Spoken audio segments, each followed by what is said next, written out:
Sir, এই ঝাড়বাতির hook তো একদম ঠিক আছে।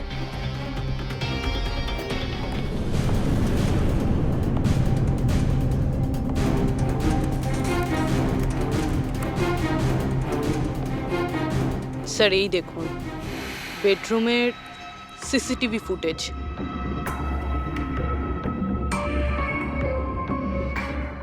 মনে হচ্ছে কারো হাত থেকে বাঁচার জন্য ও ওই রুমে যায় আর ভিতর থেকে দরজাটা লক করে দেয়। একবারেই রাজেশের ওয়াইফের সঙ্গে কথা বলা যাক।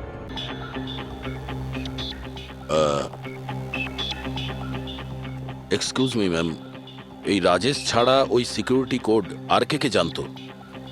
রাজেশ ছাড়া এই কোডের ব্যাপারে আর কেউই জানতো না স্যার। এমনকি ও আমাকেও এই ব্যাপারে কোনোদিন কিছু বলেনি। স্যার, এই খুনি কোড কি করে জানলো? ও ভেতরে এলো কি করে? এক মিনিট, এটা তো ঠিক সেই রকমই যেটা বিজয়ের ঘরে ছিল। রাজেশের মডার্ন টেকনোলজির উপর খুব শখ ছিল। মেশিন, গ্যাজেট সবকিছুতেই সব সময় ও আপ টু ডেট থাকতো। এই বাড়িটাকে স্মার্ট হোমে পরিণত করেছিল ও। প্রত্যেকটা মেশিনকেই ওর ভার্চুয়াল অ্যাসিস্ট্যান্ট জ্যাকলিন অপারেট করতে জানতো। তার মানে আরো একটা কমন ব্যাপার আছে বিজয় আর রাজেশের মধ্যে, যেটা হলো টেকনোলজি। আমি একটা ম্যাগাজিনে পড়েছিলাম যে রাজেশ এই ব্যাপারটাকে সমর্থন করে যে মেশিন, অফিস আর ফ্যাক্টরি থেকে মানুষকে রিপ্লেস করে দেবে। আর মজুরদের ক্ষোভটাও এই বিষয় নিয়েই ছিল, বিজয়ের উপর। ম্যাডাম, অ্যাকাউন্ট ডিপার্টমেন্ট জানিয়েছে যে রাজেশ স্যার অ্যাকাউন্ট থেকে 50 কোটি টাকা কোথাও উধাও হয়ে গেছে। এক মিনিট, ওই 50 কোটি টাকা কোথায় গিয়েছিল? মানে কোনো পানামার অ্যাকাউন্টে? হ্যাঁ স্যার, কিন্তু আপনি কি করে জানলেন? এবার তো মনে হচ্ছে যে এই বিজয় আর রাজেশের খুনি একজনই, যে বড় লোকেদের টার্গেট বানাচ্ছে। ওকে যদি এখনই না ধরা যায় তাহলে হয়তো অনেকগুলো খুন হবে। চলো রঘুকে গিয়ে এটা বলি। চলো, চলে এসো, চলে এসো।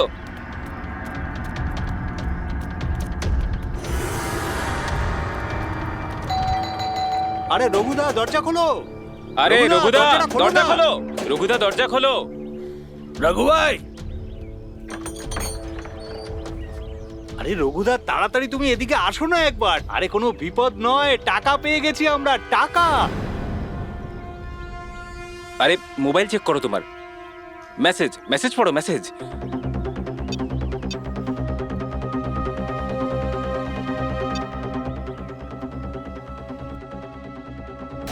কোনো বিপদ নয়, টাকা পেয়ে গেছি আমরা, টাকা। মানে আরে মোবাইলটা চেক করো তোমার। 10 লাখ টাকা এসেছে আমার অ্যাকাউন্টে, কিন্তু কোথা থেকে? এই যে আমার অ্যাকাউন্টে কেউ 10 লাখ টাকা দিয়েছে? শুধু তোমার অ্যাকাউন্টেই নয় দাদা, আমাদের সবার অ্যাকাউন্টেই 10 লাখ টাকা ঢুকেছে। 10 লাখ! রঘুদা, আমরা তো বড় লোক হয়ে গেলাম। এবার না জীবনের সব স্বপ্ন পূরণ করব আমরা। আমি তো ঠিক করেই নিয়েছি দাদা, একটা দামি গাড়ি কিনবো। আমি আমার বউকে নিয়ে বিদেশে যেতে চাই। ব্যাস। এক মিনিট, অত লাফানোর মতো কিছু হয়নি। এতগুলো টাকা আমাদের অ্যাকাউন্টে এলো কি করে? আরে কি যায় আসে, যেখান থেকে হোক এসেছে। আমার ব্যাপারটা সুবিধে লাগছে না। আমার মনে হয় যে সিআইডি কে ফোন করা উচিত। কথায় আছে না, ওপরওয়ালা যখনই দেয় 2 হাত ভরে দেয়। এমনটাই হয়েছে বারোলিয়ায় অবস্থিত বস্তিতে থাকা কিছু শ্রমিকদের সাথে। গতকাল পর্যন্ত যেখানে এদের কাছে খাওয়ার জন্য কিছুই ছিল না, কিন্তু আজ সেই শ্রমিকদের অ্যাকাউন্টেই কোনো এক ভালো মানুষ 10 লাখ টাকা পর্যন্ত দিয়ে দিয়েছে। কিন্তু টাকাটা কোথা থেকে এসেছে, কে দিয়েছে, সেটা এখনো সঠিকভাবে কিছু বলা যাচ্ছে না। এবার আমরা চোখ রাখবো পরবর্তী বিশেষ খবরে। স্যার সব টাকাটাই শ্রমিকদের কাছে পানামা অ্যাকাউন্টটা থেকেই এসেছে। যা বাবা, 10 লক্ষ টাকা! সে যেই হোক, সে প্রথমে বিজয় আর রাজেশকে খুন করেছে, আর তারপরে ওদেরই টাকা, মানে বিজয় আর রাজেশের টাকা গরিবদের কাছে বিলিয়ে দিয়েছে। কিন্তু স্যার, এই যেই হোক, এই উদারমনস্ক খুনি এইরকম টাইট সিকিউরিটির বাড়িতে ঢুকলো কি করে? দয়া, তুমি একটা ব্যাপার নোটিস করেছো? এই বিজয় আর রাজেশ দুজনেরই টাইট সিকিউরিটিতে ঘেরা বাড়ি আর্টিফিশিয়াল ইন্টেলিজেন্সে চলতো। আর দুজনের বাড়িতেই একই ভার্চুয়াল অ্যাসিস্ট্যান্ট ছিল, জ্যাকলিন। হ্যাঁ স্যার। তো হতে পারে যে এই ধূর্ত খুনি এই আর্টিফিশিয়াল ইন্টেলিজেন্সকে হ্যাক করেছিল আর এই জ্যাকলিনকে ওর মালিকের বিরুদ্ধে প্রোগ্রাম করেছিল। হতে পারে। আচ্ছা, ওই জ্যাকলিন আর ওই সফটওয়্যার কোন কোম্পানির? স্যার, খুব বিখ্যাত কোম্পানি বিওটি টেকনোলজিসের মালিক মিস্টার অরবিন্দ, এই জ্যাকলিন উনিই বের করেছেন। I see. তাহলে ওই জ্যাকলিনের পিছনে অরবিন্দ আছে। অরবিন্দ। এরপরে কোনো এক্সকিউজ কিন্তু আমি শুনবো না। প্লিজ তোমরা কাজের প্রতি সিরিয়াস হও। মিস্টার অরবিন্দ, হ্যাঁ, আমরা সিআইডি থেকে আসছি, আপনার কাছে কিছু প্রশ্ন জিজ্ঞাসা করব। সরি, এই সময় আমি একটু বিজি আছি। কালকে সন্ধেবেলা আপনারা আসুন। মিস্টার অরবিন্দ, বেশি ওভার স্মার্ট হওয়ার একদমই চেষ্টা করবেন না। দুটো খুন হয়েছে। ভাগ্য ভালো যে আমরা এখানে কথা বলতে এসেছি। এরপর জিজ্ঞাসাবাদ কিন্তু সিআইডি ব্যুরোতেও হতে পারে। কথাটা বুঝতে পারলেন? আপনারা আসুন না, বসুন না। কি নেবেন, চা কফি? এই এখানে দাঁড়িয়ে আছো কেন? যাও চা কফি নিয়ে ভার্চুয়াল এসো। অ্যাসিস্ট্যান্ট জ্যাকলিন, যেটা আর্টিফিশিয়াল ইন্টেলিজেন্স দিয়ে চলে, আপনি বানিয়েছেন? হ্যাঁ, আমিই বানিয়েছি। আর এই ক্রিয়েশনটা নিয়ে আমি খুব প্রাউড ফিল করছি। ইনফ্যাক্ট আমি তো এটাই বলবো যে আপনারা সিআইডির লোকেরাও এই পুরনো ব্যুরো সরিয়ে স্মার্ট ব্যুরো বানিয়ে নিন, আর আপনাদের এই কিছু অফিসারকে সরিয়ে দিন। হ্যাঁ, আর আপনাদের যত এই মার্ডার কেসেস আছে সেগুলো সফটওয়্যার দিয়ে সলভ করুন, তাই না? তো তোমার মনে হচ্ছে যে এই সফটওয়্যার দিয়ে মার্ডার কেস খুব সহজেই সলভ হয়ে যাবে? নিশ্চয়ই। তাহলে তো এটাও হতে পারে যে এই সফটওয়্যারের সাহায্যে কেউ খুনও করতে পারে, তাই তো? আমি কিছু বুঝতে পারছি না। তোমার অনেক ক্লায়েন্ট তো ইউজ করে না এই ভার্চুয়াল টেকনোলজি, হ্যাঁ, ভার্চুয়াল অ্যাসিস্ট্যান্ট। তাহলে এটা কি সম্ভব নয় যে ওটাকে হ্যাক করা যায়, আর হ্যাক করার পরে এই ভার্চুয়াল অ্যাসিস্ট্যান্টকে দিয়ে নিজের মালিককেই মেরে দেওয়া যায়? যেই টেকনিকটা ব্যবহার করে আমি জ্যাকলিনকে বানিয়েছি সেটা হ্যাক করা ইম্পসিবল। যদি আপনার টেকনিক এতটাই ফুল প্রুফ হয়, তাহলে ওদের স্মার্ট হোমের যতগুলো গ্যাজেট আর যতগুলো সিস্টেম, সেগুলো হ্যাক কি করে করলো? স্যার, আমার মনে হচ্ছে ওই লোকেরা সেটিংটাই কিছু করেছে, নইলে আমার এই টেকনোলজি তো একদম ফুল প্রুফ। যতটাই ফুল প্রুফ হোক বা সিকিউর, এই যে হ্যাকাররা থাকে না, ওদের কিন্তু বেশিক্ষণ লাগে না এগুলো হ্যাক করতে।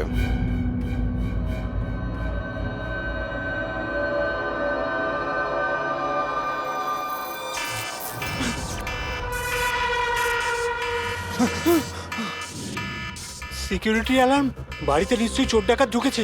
কি কি করি এবার?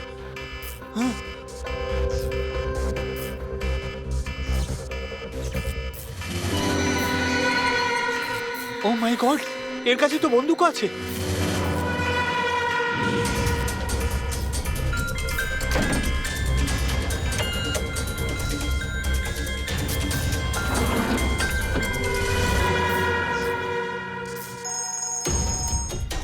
হ্যালো, কি? ঠিক আছে, আমরা এক্ষুনি ওখানে পৌঁছচ্ছি। JKH সিক্রেট অ্যালার্ম কোম্পানির ফোন ছিল। মনে হচ্ছে এনার মহান টেকনোলজি আবার হ্যাক করা হয়েছে। হতে পারে ওই বিখ্যাত জার্নালিস্ট সঞ্জীব, ওর বাড়ি থেকেও ঢুকে গেছে।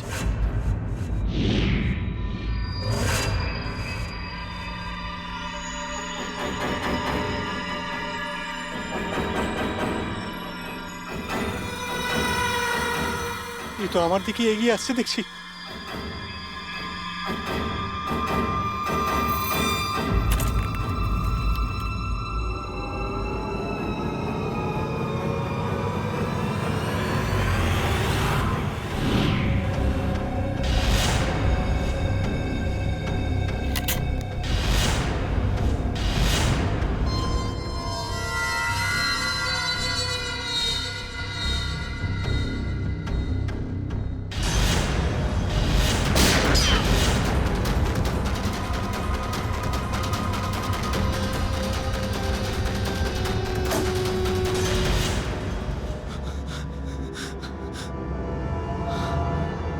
সিআইডি? সরি স্যার, আমায় ক্ষমা করবেন। আমার মনে হয়েছিল যে আপনারা ওই খুনিরই সঙ্গী যে এই বাড়িতে ঢুকেছে। কিন্তু থ্যাংক ইউ ভেরি মাচ। আপনারা চলে এসেছেন, তাই জন্য আমি বেঁচে গেলাম। না হলে ও তো আমাকে মেরেই ফেলতো। কে মেরে ফেলতো? এখানে তো কেউই নেই। কার কথা বলছো তুমি? স্যার ও এখানেই ছিল, দরজার বাইরেই ছিল, দেখেননি আপনারা? দরজার বাইরে? আমরা তো ওখান থেকেই আসছি, আর আসার রাস্তায় আমরা তো কাউকে দেখিনি। ব্যাপারটা কি? হঠাৎ করে গেল কোথায় সে? ইউনো জ্যাকলিন, তুমি কি জানো আজকের দিনটা আমার কি সুন্দর কেটেছে? দারুণ মজা করেছি আমি। আচ্ছা, প্রথমে তো এটা বলো দেখি আমার সোনা, আজকের ওয়ার্কআউটটা কেমন ছিল? হ্যাঁ, দেখো দেখো। খুব ভালো বস, তুমি 650 ক্যালোরি বার্ন করেছো হুম, আর তোমার ম্যাক্সিমাম হার্ট রেট ছিল 160 বিপিএম। হায় হায়, এর মানে আমি আগের চেয়ে অনেক বেশি রোগা হয়ে গেছি। আর হ্যান্ডসামও, হ্যাঁ তাই না? হ্যাঁ বস, তোমাকে আগের থেকে অনেক বেশি ইয়াং লাগছে। আচ্ছা, ইউ নটি গার্ল জ্যাকলিন। হ্যাঁ হ্যাঁ। এবার এবার আমি এটাকে নিয়ে মাইক্রোওয়েভে রেখে দেই। আমার সোনা, এটাকে এবার অন করে দাও। আচ্ছা, এবার এটা তো বলো আমার কালকের শিডিউল কি? বস, কালকে তো তোমার কোনো মিটিং নেই। কি বলছো তুমি? কিন্তু আগামীকাল তো আমার খুব বিজি থাকার কথা। তুমি ভালো করে চেক করো তো। করে নিয়েছি বস, কালকে তোমার কোনো মিটিং নেই, কারণ আজকের দিনটাই হলো তোমার জীবনের শেষ দিন।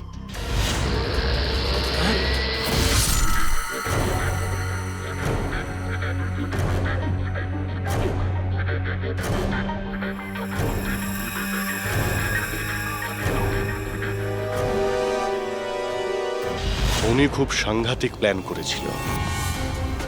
ওর সব সময় টার্গেট ছিল এই অরবিন্দই, সঞ্জীব নয়। আর স্যার, যেটা সঞ্জীবের বাড়িতে হলো সেটা? সেটা ছিল আমাদের বোকা বানানোর জন্য। ওখানে যা কিছু হয়েছিল সব বোকা বানানোর জন্য। ও চাইছিল আমরা ওই সঞ্জীবের ঘরে বিজি হয়ে যাই, আর খুনি খুব সহজেই অরবিন্দকে খুন করে দেবে। কিন্তু স্যার, ওই সঞ্জীবের বাড়িতেও তো মাস্কওয়ালা লোকটা এসেছিল। পঙ্কজ, এটা একটা প্ল্যান ছিল। সবকিছুই একটা ভাবনা চিন্তা করার প্ল্যান। আমার তো মনে হয় সঞ্জীবের বাড়িতে কেউ ছিল না। এই ফুটেজ ওর ফোনে আগে থেকে দিয়ে দেওয়া হয়েছিল। যে হ্যাকার এত সব কিছু করতে পারে, তার কাছে এটা তো একটা সামান্য ব্যাপার। এই আর্টিফিশিয়াল ইন্টেলিজেন্সির যে টেকনোলজি, যেটা সমস্ত বাড়িতে লাগানো আছে, ওটা তো এই অরবিন্দই বানিয়েছিল। আর যদি কেউ অরবিন্দর বানানো টেকনোলজিকে হ্যাক করে, তাহলে নিশ্চয়ই কোনো... ও নিশ্চয়ই অরবিন্দর জন্য কাজ করে স্যার, কারণ এটা বাইরের লোকের পক্ষে সম্ভব নয়। তাহলে খোঁজ নিতে হবে অরবিন্দর কোম্পানিতে এমন কোন কোন লোক আছে যারা অরবিন্দর মতোই বুদ্ধিমান আর ওর মতো ইন্টেলিজেন্টও। অরবিন্দকে খুন করেছে এদের মধ্যে যেই হোক না কেন, সে নিশ্চয়ই এই আর্টিফিশিয়াল টেকনিকের ব্যাপারে খুব ভালোভাবেই জানতো। কিন্তু সে কে হতে পারে? স্যার, দুজন আছে যারা মোটামুটি অরবিন্দের মতো টেকনোলজিটা জানে। এক তো ইয়ামান, যাকে অরবিন্দই জিনিয়াস বলতো। আর স্যার, দ্বিতীয়জন হলো এই রাহুল। একে অরবিন্দ রাইভাল কোম্পানি থেকে নিয়ে এসেছিল, যাতে ওর টেকনিক সবার থেকে ভালো এবং শক্তিশালী হয়। আর যত ধনী ব্যক্তি আছে অরবিন্দর, সবার বাড়িতেই এই সিস্টেম এই রাহুলই ইনস্টল করেছিল। তাহলে এই খুনি কোনো বড় লোককে টার্গেট করার আগে আমাদের ওর থেকে এক ধাপ এগিয়ে থাকতে হবে। স্যার, আমার মনে হয় খুনির পরের টার্গেট মেঘনা হতে পারে। মেঘনা? হ্যাঁ স্যার, এই মিস্টার অরবিন্দের অনেক পুরনো ক্লায়েন্ট, বড় লোক, আর আর্টিফিশিয়াল ইন্টেলিজেন্ট টেকনোলজির অনেক বড় সাপোর্ট। পুরবি, একটা কাজ করো, যতক্ষণ না খুনি ধরা পড়ে তুমি মেঘনার সঙ্গে থাকবে। আর অভিজিৎ, দয়া, এই আমন আর রাহুলের ওপর কড়া নজর রাখো। না স্যার, কাউকে দেখতেই পাচ্ছি না।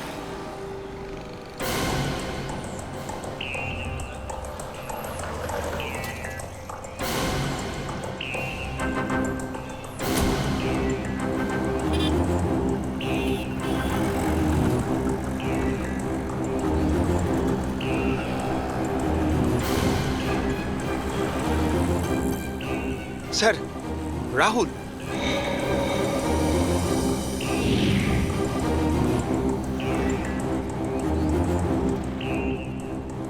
বাড়ি একদম ফাঁকা, মনে হচ্ছে অমন ঘরেই নেই। চলো ভেতরে গিয়ে দেখি।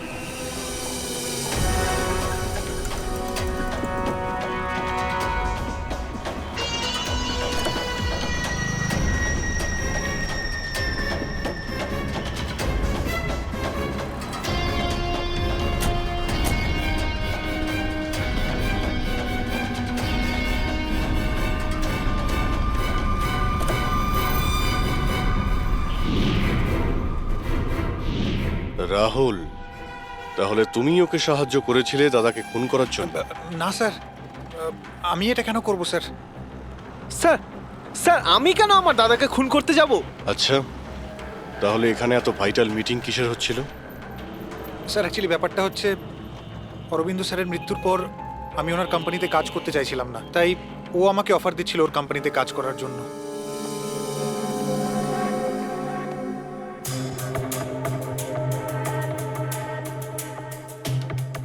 স্যার এখানে একবার দেখুন, 1 2 3 4 5 5টা মনিটর স্যার। মনে হচ্ছে কম্পিউটারটা খুব হাইফাই স্যার। দেখি এই শক্তিশালী কম্পিউটারে কি কি ডেটা লুকিয়ে আছে।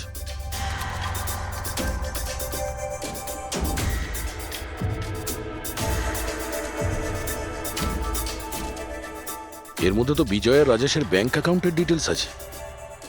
এই সব খুন ওই করেছে স্যার।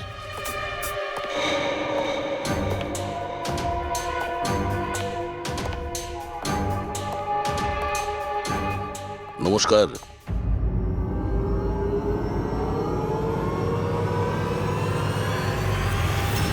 স্যার, আমার তো মনে হয় কেউ এটাই চায় যে ফাইলটা আমার কম্পিউটারে পাওয়া যাক, আর আপনারা আমাকেই সন্দেহ করে। তোমার কারোর ওপর সন্দেহ হয়? কে করতে পারে এটা? স্যার জানি না, কিন্তু আমার মনে হচ্ছে স্যার যদি অরবিন্দ স্যারের কম্পিউটার হ্যাক হয়ে থাকে তাহলে পৃথিবীর যে কোনো কম্পিউটারে হ্যাক হতে পারে, কারণ ওনার কম্পিউটার কোনো নেটওয়ার্কের সাথেই কানেক্টেড নয়।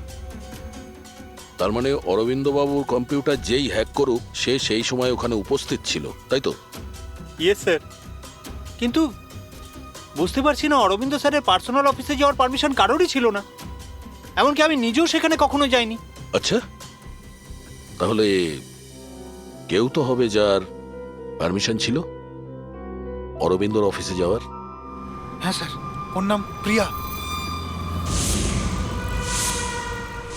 প্রিয়া? কোথায় থাকে ও?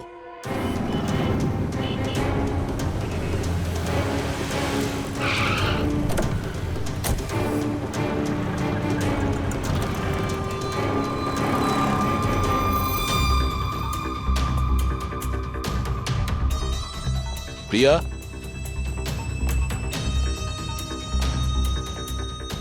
প্রিয়া?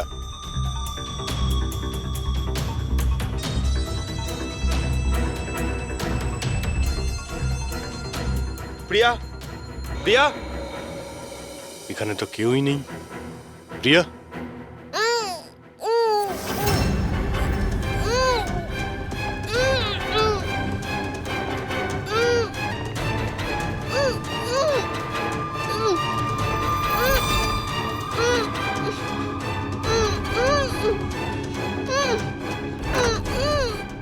প্রিয়া? প্রিয়া? প্রিয়া? তুমি ঠিক আছো? এক মিনিট।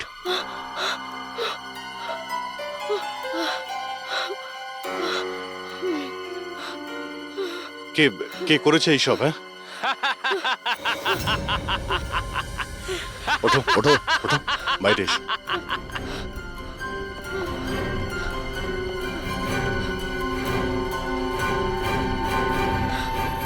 কে? এসো সিআইডির লোকেরা, এসো। দেশের রক্ষা করো না তোমরা? তোমাদের আর আমার মধ্যে একটা জিনিসের মিল আছে, আমিও কাউকে রক্ষাই করছি, সেই সব গরিব অসহায় মানুষদের যাদের আশাহীন জীবনে বিষ গুলে এই বড়লোক মানুষেরা নিজেদের বিলাসবহুল অট্টালিকা তৈরি করেন। আর লজ্জা পাওয়া উচিত তোমাদের মতো আইনের রক্ষকদেরও। এই অসহায় দুর্বল মানুষদের রক্ষা করার বদলে সেই লোকেদেরই তোমরা বাঁচাতে চাও যাদের পাপের ঘোড়া বহুদিন আগে পূর্ণ হয়ে গেছে, কিন্তু তোমরা আর বাঁচাতে পারবে না। শুধু আমার একটা শেষ শিকার বাকি আছে, ওকে মেরে দিলেই আমি সুখের নিদ্রায় যেতে পারবো। আগামী 1 ঘন্টায় ওই শিকারও বাঁচবে না, আর তোমরাও সবাই মরবে।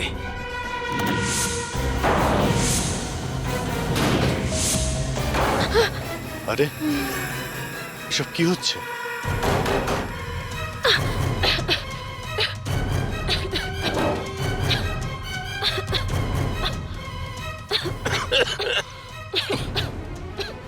ও নো, এটা কি? বিষাক্ত গ্যাস।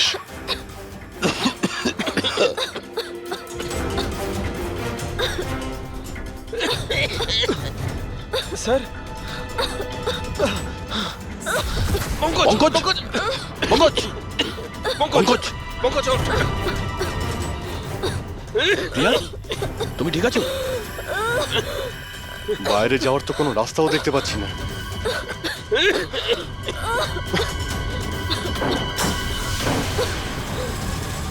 দরজা খোলো। সমস্ত দরজা অটোমেটিক মনে হচ্ছে। কিচেনে গিয়ে দেখো সিলিন্ডার আছে কিনা। বুঝে গেছি স্যার।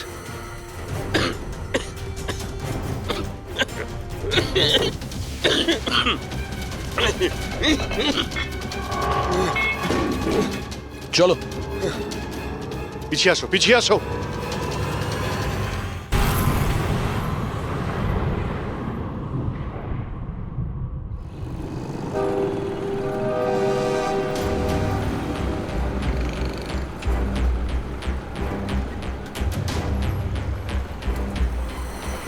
লিসেন এভরিওয়ান, তোমাদের সবার মনে আছে তো আমাদের কিন্তু এই অ্যাসাইনমেন্টটা মান্থ কমপ্লিট হওয়ার আগেই করতে হ্যাঁ হবে। মেঘনা ম্যাডাম। ওকে? কিসের আওয়াজ এটা?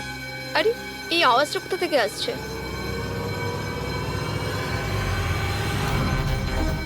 মনে হয় আগুন লেগে গেছে ম্যাডাম, ধোঁয়া বেরোচ্ছে madam. Come on fast fast, চলো তাড়াতাড়ি বেরিয়ে চলো সবাই, চলো। ওকে ওকে ওঠাও। মেঘনা, মেঘনা, জানি না এসব কি করে তুমি হলো। ঠিক আছো? আমার খুব ভয় লাগছে, প্লিজ ডু সামথিং। ভয় পেও না, কিচ্ছু হবে না। চলো, চলুন।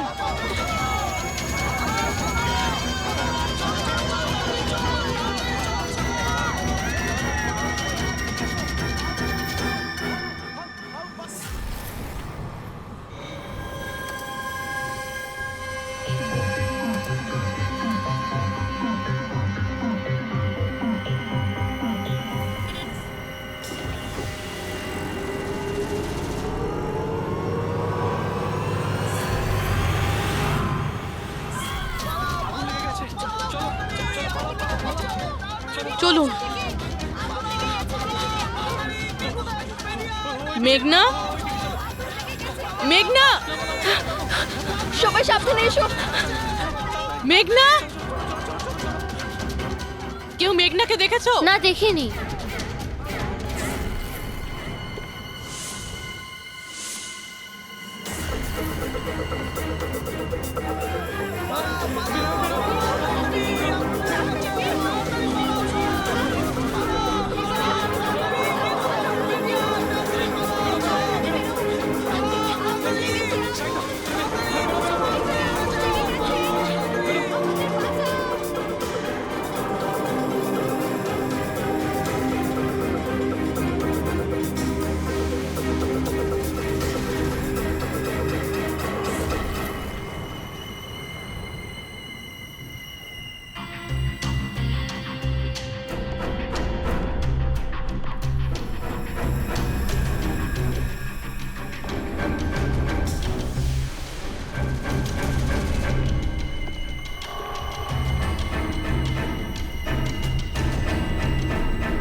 প্রিয়ার বাড়ি থেকে বেরোনোর সময়ই আমরা পুরবীকে মেসেজ করে দিয়েছিলাম তুমি মেঘনাকে মারতে আসছো। আর তুমি ভাবছিলে যে আমরা সবাই মারা গেছি? কিন্তু কম্পিউটার ফুটেজ আমি নিজে চেক করেছিলাম, মেঘনা ওখানে একাই ছিল। কিন্তু আপনারা যেভাবে তুমি সিকিউরিটি সিস্টেম হ্যাক করতে পারো আমরাও করতে পারি। তুমি নকল ফুটেজ দেখেছিলে, তোমার মিষ্টি আমরা তোমাকেই খাইয়েছি। যখন তুমি ওই নকল ফুটেজটা দেখছিলে তখন আসল ক্যামেরাটা ডিসেবল করা ছিল, আর সেই মুহূর্তেই আমরা সেফলি মেঘনাকে বিল্ডিং থেকে বার করে দিয়েছি। এখন বলো কেন করেছো এসব? হ্যাঁ, কেননা ঘৃণা করি আমি এই টেকনোলজিকে। সেই সব মানুষদের ওপর প্রতিশোধ নিতে চেয়েছিলাম, তাদের উচিত শিক্ষা দিতে চেয়েছিলাম যারা এই টেকনোলজির সমর্থক। সব জিনিসের ভালো আর খারাপ দিক থাকে, টেকনোলজিরও রয়েছে, কিন্তু এই নতুন অ্যাডভান্স টেকনোলজিতে তোমার এত প্রবলেম কিসের? কেননা এই টেকনোলজি আমার বাবাই তৈরি করেছিল, অরবিন্দ নয়। এই জন্য এই টেকনোলজির ওপরে প্রথম অধিকার আমার বাবারই হওয়া উচিত। এমনকি জ্যাকলিনও আমার বাবারই আইডিয়া ছিল। অরবিন্দ জালিয়াতি করে সমস্ত ক্রেডিট নিয়ে নিয়েছিল।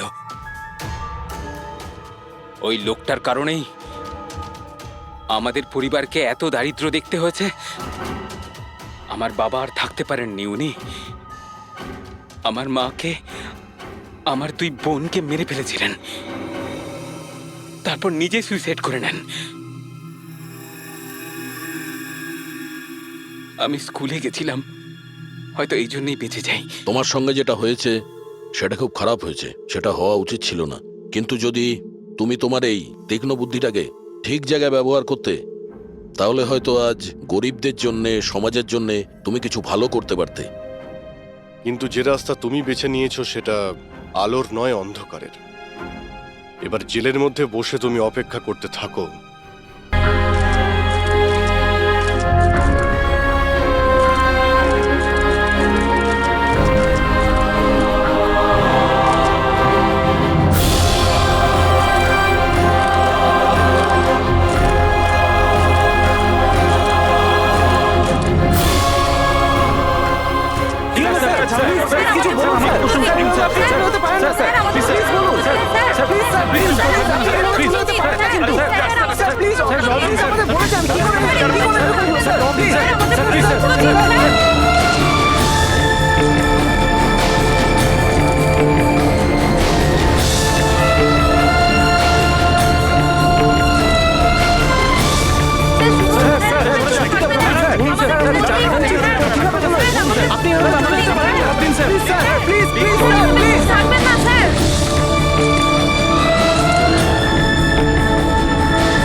কি হয়েছে দয়ার স্যার? এরা বলছে যে আমি নাকি ওকে গুলি করেছি। ওরা মিথ্যে বলছে, আমি জানি যে দয়া।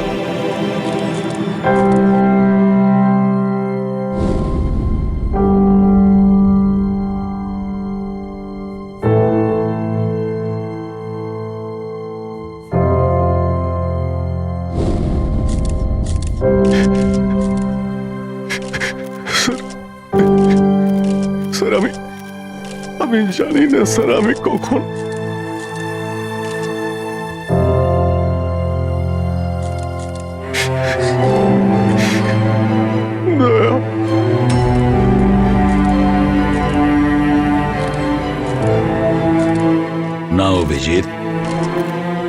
তুমি ভেতরে যেতে পারবে না।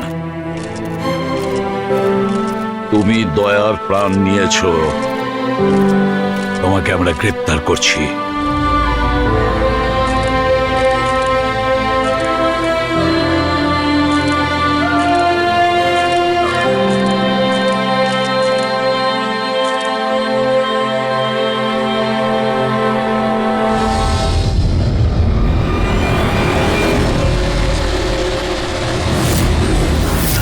স্যার, যার খুন হয়েছে তার নাম ডিকে, একজন প্রাইভেট ডিটেকটিভ। ওর কাজের লোক লাশটা দেখেছে সকালে।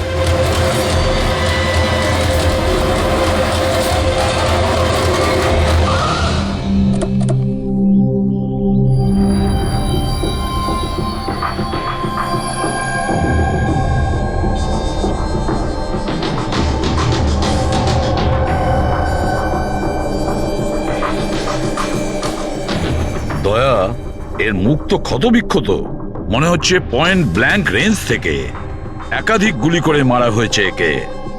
স্যার, এই রুমের জিনিসপত্র সব ঠিকঠাক জায়গায় আছে, কিছুই হয়নি। মনে তো হচ্ছে না এখানে কোনো হাতাহাতি হয়েছে।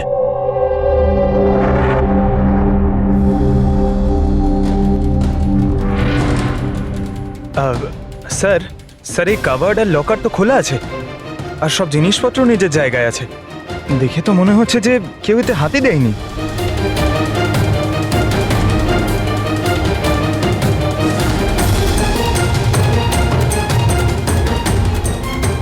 স্যার, টাকার গয়না যে কে সেই আছে। মনে হয় উনি যা চাইছিল সেটা পেয়ে গেছে। স্যার, গুলি।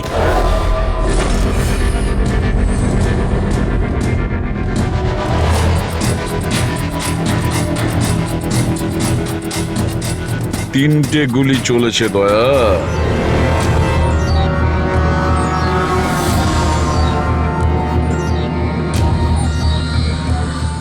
স্যার, হ্যাঁ বলো ফেডরিক। স্যার, এই জানলাটার কাঁচ সরানো হয়েছে, তার মানে খুনি এখান থেকেই পালিয়েছে। হ্যাঁ, একটা কাজ করো ফেডরিক, এখান থেকে ফিঙ্গারপ্রিন্ট তোলো। স্যার। হ্যাঁ দয়া। ডিকের মোবাইল ফোনটা দেখুন স্যার। মরার আগে ডিকে কোনো সঞ্জয়কে 3 বার কল করেছে। সঞ্জয়? ওই সঞ্জয়কে আপনি চেনেন? না সাহেব। রাত 1টা থেকে 2:30-এর মধ্যে 3 বার। সঞ্জয়ের ডিটেল বের করো স্যার। আর হ্যাঁ দয়া, অভিজিৎ তো এখনো এলো না, তুমি ওকে ফোন করে বলনি এখানে আসতে ক্রাইম সিনে? হ্যাঁ স্যার, বলেছিলাম। মনে হয় কোনো জ্যামে আটকে গেছে। জ্যামে আটকে গেছে? ওকে ফোন করো আর বলো এখানে তাড়াতাড়ি আসতে। স্যার। হ্যাঁ।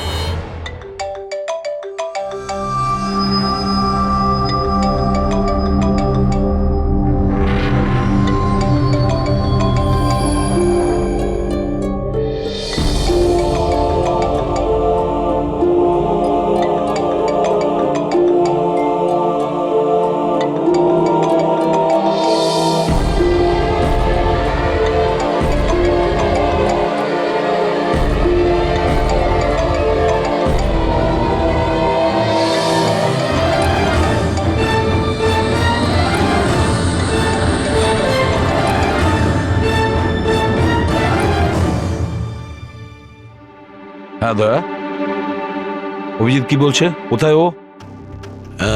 স্যার, মানে ওর শরীর খুব একটা ভালো না স্যার। ও ডাক্তারের কাছে যাবে, তারপর ওখান থেকে সোজা বিউরোতে যাবে। কোনো প্রবলেম আছে? না স্যার, কোনো প্রবলেম নেই। বুঝতে পারছি না, অভিজিৎ দিল্লি থেকে আসার পর কেমন অদ্ভুত আচরণ দেখছি ওর মধ্যে।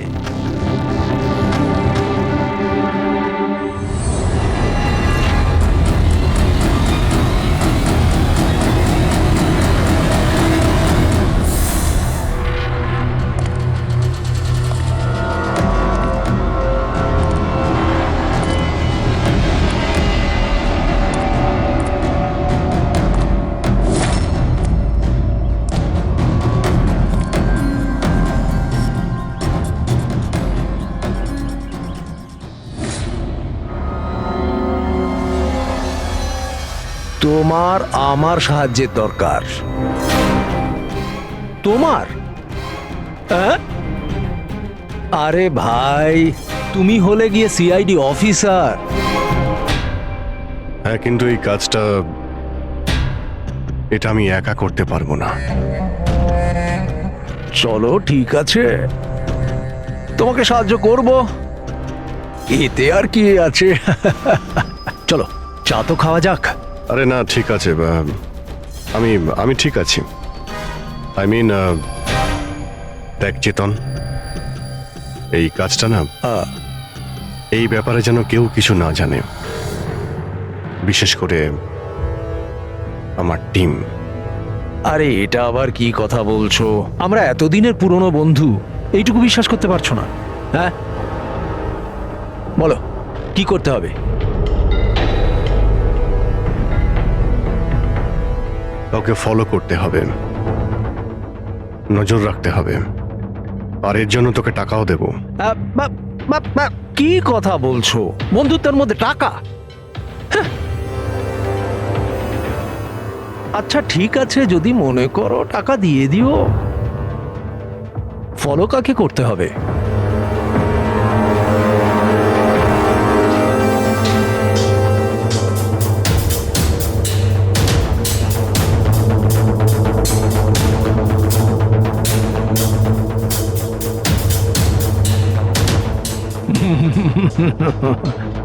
অভিজিৎ, মনে হচ্ছে তুমি ভুল করে ভুল ছবি দিয়ে দিয়েছো।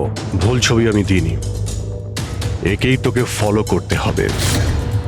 এ কোথায় যায়, কি করে, কার সঙ্গে দেখা করে, সবকিছু। রাত 10টা থেকে সকাল 6টা পর্যন্ত। আর প্লিজ কোনো প্রশ্ন করবি না, যা বলেছি তাই করবি, ব্যাস। ওকে ওকে।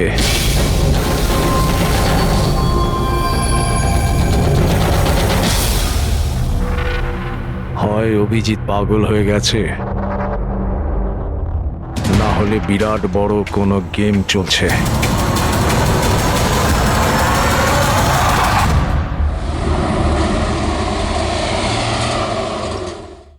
কি কি বলছেন? ও খুন হয়ে গেছে? মরার আগে ডিকে শেষবার ফোনে আপনার সঙ্গে কথা বলেছিল মাঝরাতে। কি কথা হয়েছিল আপনাদের মধ্যে? আমার কথাতে একজনের উপরে নজর রাখছিল, কোনো প্রমাণ পেয়েছিল, সেই জন্য আমাকে ফোন করেছিল। হায়ার করেছিলেন কেন? আমার বস মন্দিরা ম্যাডামের জন্য। মন্দিরা?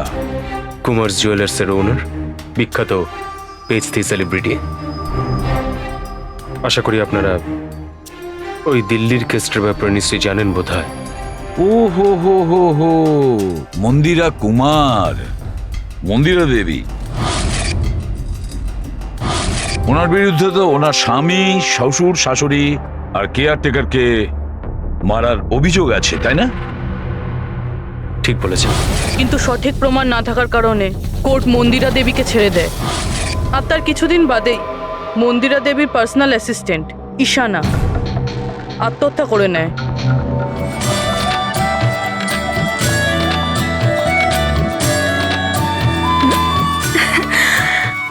তুই? হাই, আজও লেট হয়ে গেলি না? তাড়াতাড়ি যা, সঞ্জয় স্যার তোর ওয়েট করছে কখন থেকে। ও গড, সঞ্জয় স্যার তো তাড়াতাড়ি কেন চলে আসলেন? এসেও পড়েছেন আর খুব রেগে আছেন। মাই গড, তুই আমার ব্যাগটা সামলা, আমি এক্ষুনি আসছি।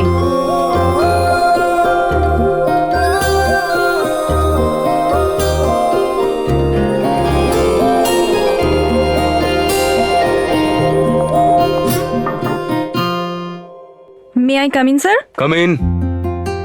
Sorry sir, sorry I am so sorry sir. কটা বাজে বলো তো তুমি? এটা কোনো অফিসে আসার টাইম হলো? স্যার ট্রাফিক খুব বেশি ছিল। কি ট্রাফিকের কথা বলছো তুমি? রোজ একই কথা বলে যাও তুমি। হ্যাঁ, এই অফিসের বাকি লোকজনও তো ওই ট্রাফিক পেরিয়ে আসে, তাই না? হ্যাঁ বলো কুমার। না 30শে ডিসেম্বরের আগে কিচ্ছু করা সম্ভব নয়। আরে তুমি তো এটা জানো যে 30শে ডিসেম্বরে মন্দিরা ম্যাডামের একটা ইভেন্ট রয়েছে মুম্বাইতে, তার আগে কিছুই করা সম্ভব নয়। হ্যাঁ হ্যাঁ।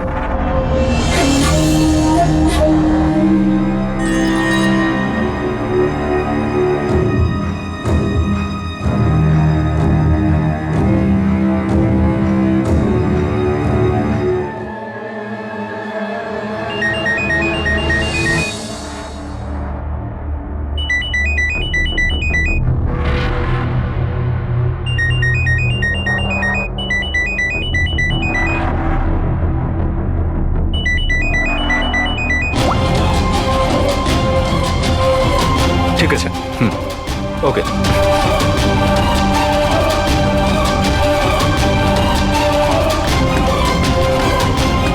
কি হলো? হ্যাঁ, কি হয়েছে নাকি? বাইরে ওভাবে কি দেখছো?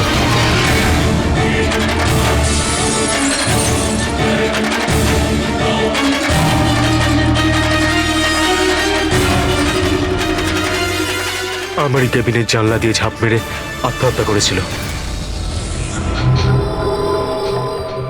আত্মহত্যা কেন করেছিল সেটা কেউ জানে না। আচ্ছা, মন্দিরা দেবী ডিকে কে কার ওপর কড়া নজর রাখতে বলেছিলেন? ওনার প্রাণ সংশয় রয়েছে। ডিকে সেটাই খোঁজ করার চেষ্টা করছিল। প্রাণের ভয় কার থেকে? আসলে কোর্ট থেকে ছাড়া পাওয়ার পরে কেউ ম্যাডামকে হুমকি দিচ্ছিল। আচ্ছা, শুধু ওই হুমকিটা ফোনেই কি? হ্যাঁ, ফোনের মধ্যেই অচেনা নাম্বার থেকে আর টাইপ করা চিঠি পাঠিয়ে। আসলে ম্যাডাম পুলিশের চক্করে দ্বিতীয়বার পড়তে চাননি, সেই জন্য ডিকে হায়ার করেছিলেন উনি। তো কিছু জানতে পেরেছে ডিকে? ওর হাতে কিছু প্রমাণ তো এসেছিল, কিন্তু ও সেটা পেন ড্রাইভে সেভ করে রেখেছিল। ওই পেন ড্রাইভটাও আমাকে দিতে চেয়েছিল, সেই জন্যই দিল্লি থেকে মুম্বাই এসেছিলাম আমি। কিন্তু ডিকের বাড়িতে ওর লকারটা খোলা ছিল। আচ্ছা, ওই লকার থেকে পেন ড্রাইভটা চুরি হয়ে যায়নি তো? হতে পারে দয়া। ওর বাড়িতে আমরা একটা ল্যাপটপও পেয়েছি স্যার, হয়তো ওর থেকে কিছু জানা যাবে। মন্দির এটা কি করে করতে পারলো? পুরো অ্যাকাউন্টটাই বন্ধ করে দিল। নিজেকে কি মনে করেন উনি? সবকিছু কি ওনার ইচ্ছা মতো হবে নাকি? এনারা কারা? সিআইডি। আমরা ওই মানে সঞ্জীবের সঙ্গে দেখা করতে এসেছি। আপনারা দুজন কে? স্যার, ইনি কায়রা, মিস্টার কুমার, মন্দিরা ম্যাডামের মেয়ে। ও স্যার, আর ইনি ম্যাডামের রিলেটিভ মিস্টার সুবীর। আমরা মন্দিরা ম্যাডাম আর ওর ফ্যামিলির সঙ্গে কবে দেখা করতে পারবো? কারণ ওদের প্রাণ রক্ষা করার দায়িত্ব এখন আমাদের ওপর। ইনফ্যাক্ট মন্দিরা ম্যাডাম, কায়রার কাকাতো দাদা শেখর আর ওনার স্ত্রী সবাই আজ রাতেই আসছেন। 30শে ডিসেম্বর কুমার্স জুয়েলার্সের একটা বড় চ্যারিটি ইভেন্ট রয়েছে, তাতে পার্টিসিপেট করার জন্য। তাহলে ঠিক আছে, কালকে সকালেই দেখা হবে।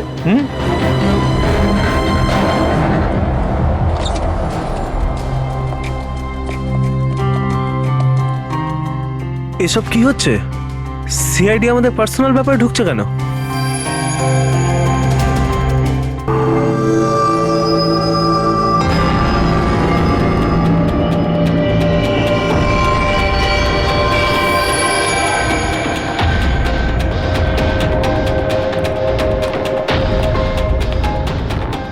Good morning sir. Good morning. Hello sir, এখন কেমন আছেন আপনি? Murder investigation sir, private detective DK sir, বাড়িতেই মারা গেছে স্যার। এটা পুরো কেস ফাইল স্যার।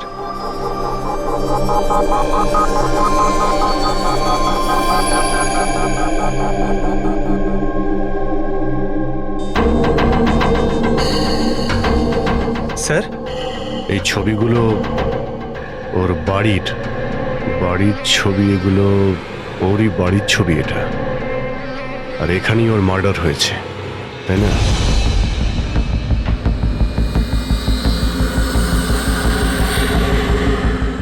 হ্যাঁ, এখানেই ওর মার্ডার হয়েছে। পঙ্কজ, ঘুরিয়ে কেন জিজ্ঞেস করছেন? আমরা এইমাত্র তো সেটাই বললাম। সেটাই তো স্যার, মনে হচ্ছে ওনার শরীর এখনো ঠিক হয়নি, কোনো গন্ডগোল মনে হচ্ছে স্যার।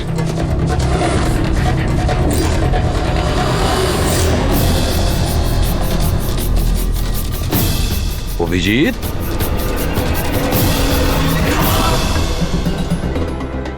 Good morning sir. কি হয়েছে তোমার? হ্যাঁ, কোন জগতে ছিলে?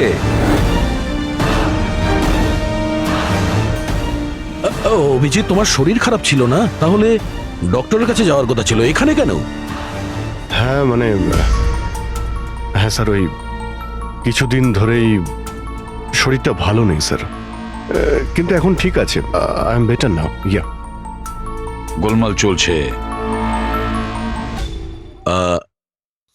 স্যার, ডিকে সঞ্জয়কে যে পেন ড্রাইভটা দিতে যাচ্ছিল, ওর যে ডেটা আছে ওগুলো উদ্ধার করার যে একটা উপায় আছে স্যার। পেন ড্রাইভ তো পাওয়া যায়নি তো, হ্যাঁ? তাহলে ডেটা কোথা থেকে পাবে? স্যার আছে না, একটা উপায় আছে। ওই আমরা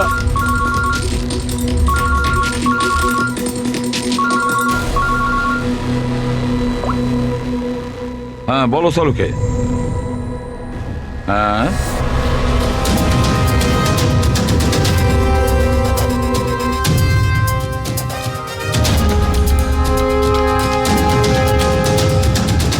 দয়া স্যার,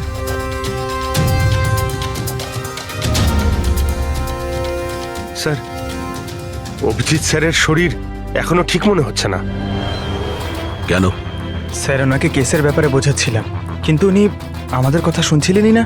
খুব বেখেয়ালি ছিলেন স্যার। ফ্রেডি স্যার, মন্দিরের ব্যাপারে সব ডিটেলস বের করতে হবে। নিউজ পেপারে, টিভিতে যাই এসেছে সব।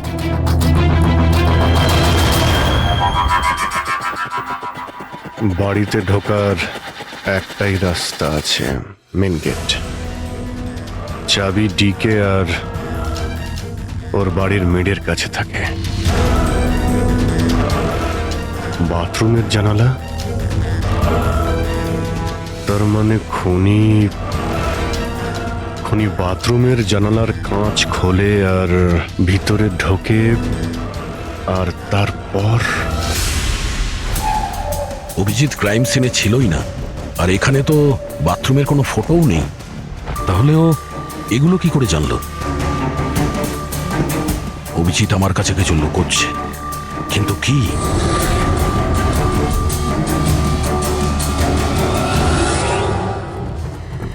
ডিকের কম্পিউটার থেকে যে ডেটাগুলো ডিলিট হয়েছে সেটা ওর অনলাইন অ্যাকাউন্ট থেকে বের করা যেতে পারে। বাস একবার এই পাসওয়ার্ডটা ম্যাচ হয়ে যাক।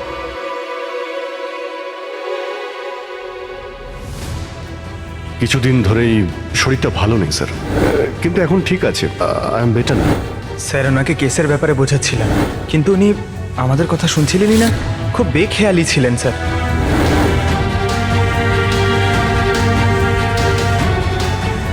Yes sir, sir password match হয়ে গেছে।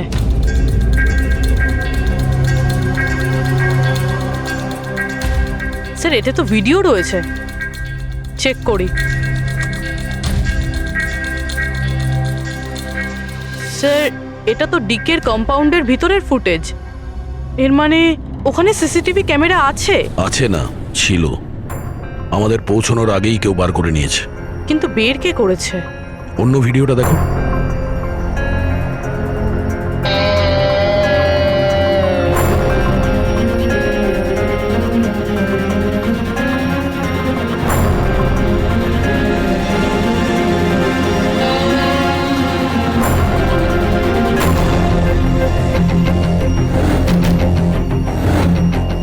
এটা কি করে সম্ভব?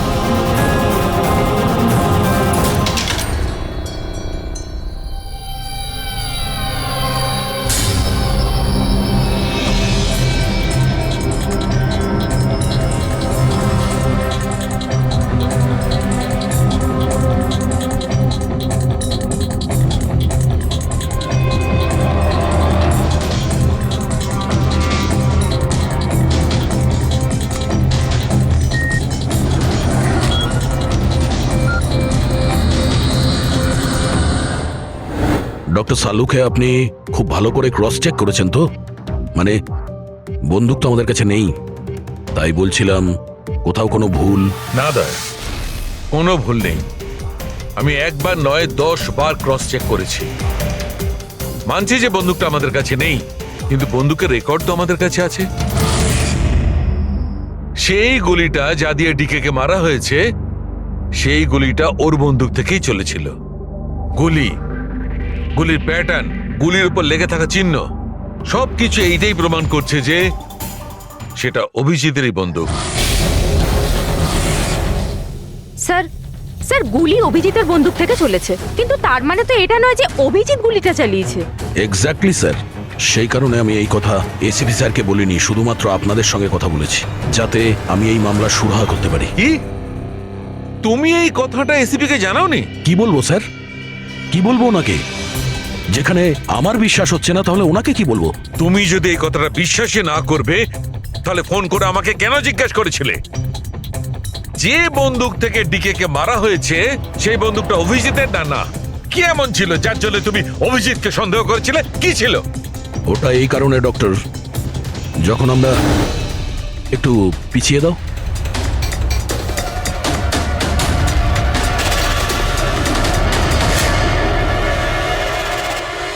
অভিজিৎ ডিকের বাড়িতে, আর দয়া তারপরেও তুমি অভিজিৎকে বাঁচানোর চেষ্টা করছো।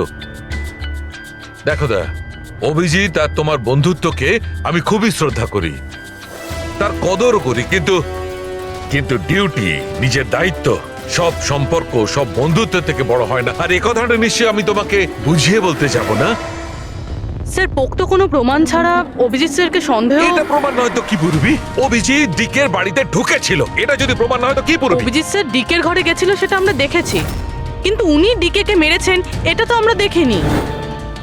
স্যার এটাও তো হতে পারে ওনার বন্দুক দিয়ে ডিকেকে অন্য কেউ মেরেছে। হতেই পারে, এটা হতে পারে যে অভিজিতের বন্দুক দিয়ে ডিকে কে অন্য কেউ মেরেছিল, কিন্তু এই অবস্থায় অভিজিতের বন্দুকটা অভিজিতের কাছে থাকার কথা নয়। তোমাদের কি অভিজিৎ এ কথা বলেছে?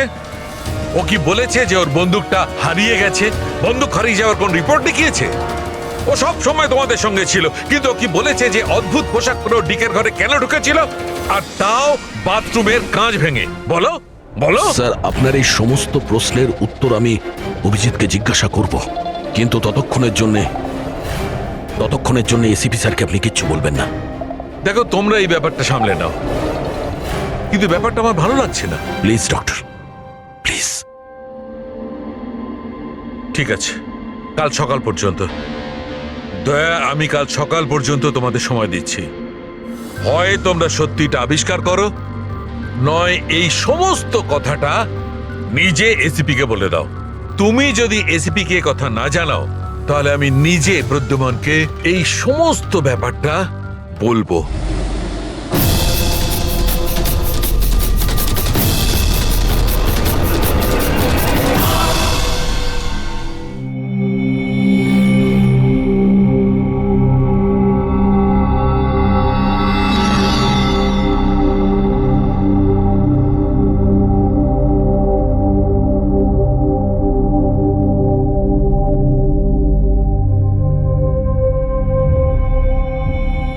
আধ ঘন্টার বেশি হয়ে গেল, 10টা থেকে 10:30 হয়ে গেল, এখনো আসেনি। সারা রাত মনে হয় অপেক্ষা করতে হবে।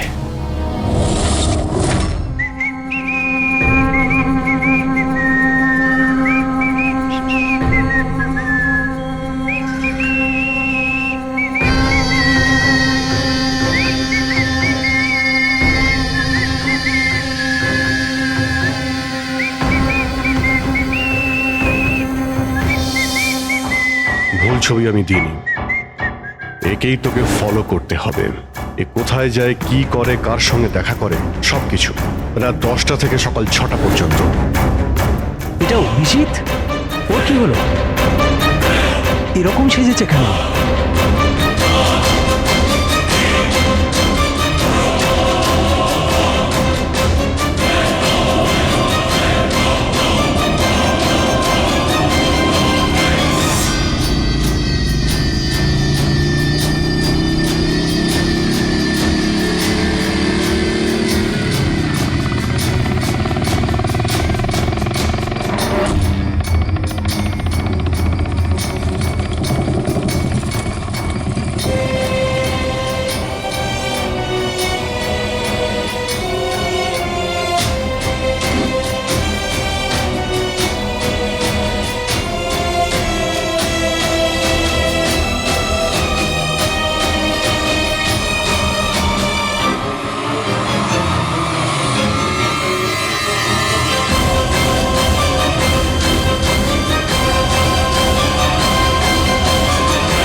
স্যার দিল্লি থেকে সকলে এসে গেছেন।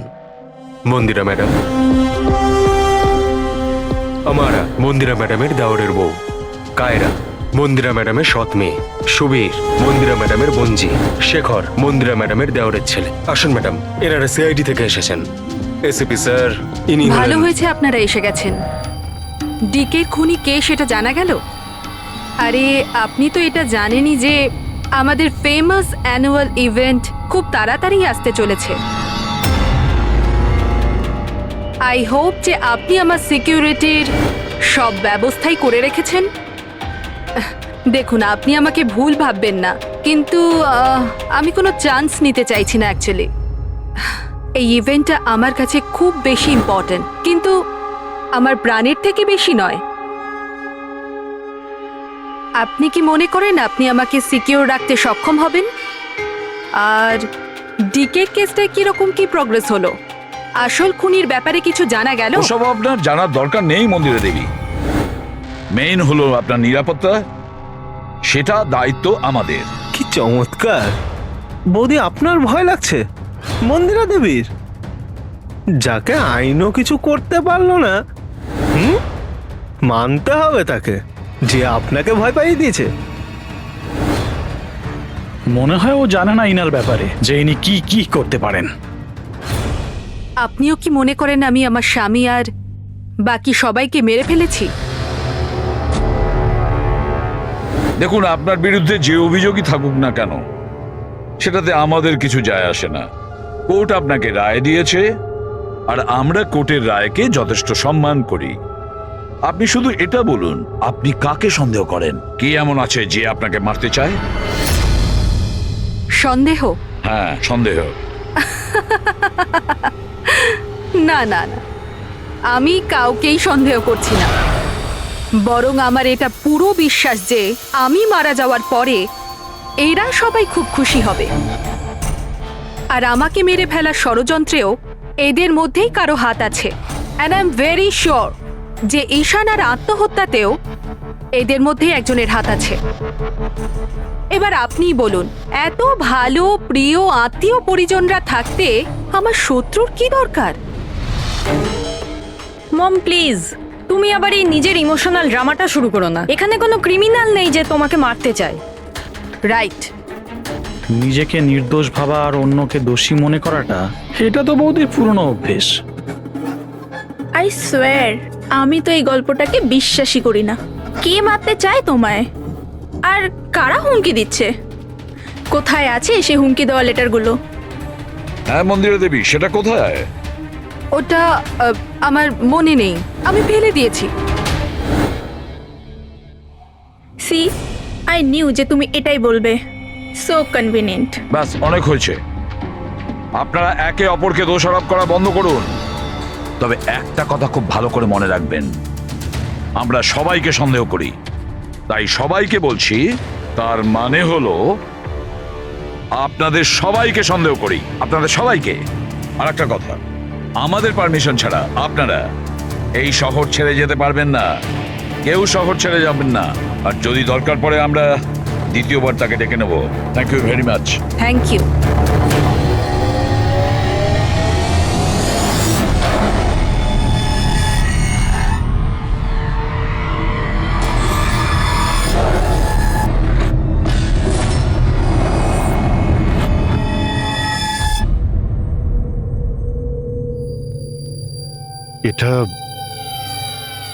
এটা আমি?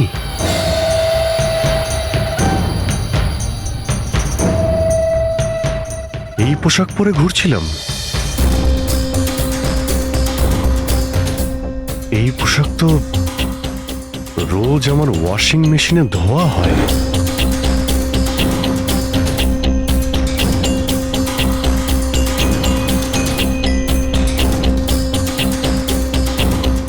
আর এই জুতো, এগুলো এত নোংরা যেন আমি পরেছি। কিন্তু আমার মনেই নেই যে এই পোশাক আমি কখন পরেছি। সত্যি আমার কি হচ্ছে আমার সাথে? এই গাড়িতে কে আছে? হ্যাঁ, কার কার সঙ্গে আমি কথা বলছিলাম? না, আমি দেখিনি। তুমি কথা বলছো, তুমি সেটা জানবে। আর তুমি আমাকে চিনতেই পারলে না?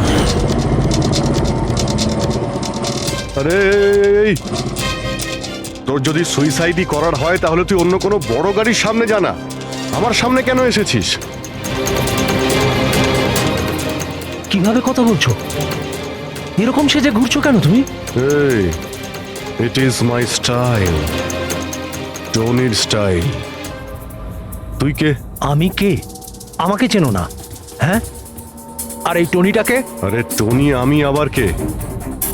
আরে অভিজিৎ, দেখো, কোনো কেসের জন্য তুমি যদি এরকম করে থাকো আমাকে বলে দাও, এভাবে ভয় দেখিও না। আচ্ছা আচ্ছা, এ অভিজিৎ, কিসের কেস? আর তুই কি বলছিস কিছুই আমার মাথায় ঢুকছে না। আমার নাম হলো টনি। টনির সঙ্গে পাঙ্গা নিবি না, বুঝেছিস? সরে যা আর আমাকে যেতে দে, চল।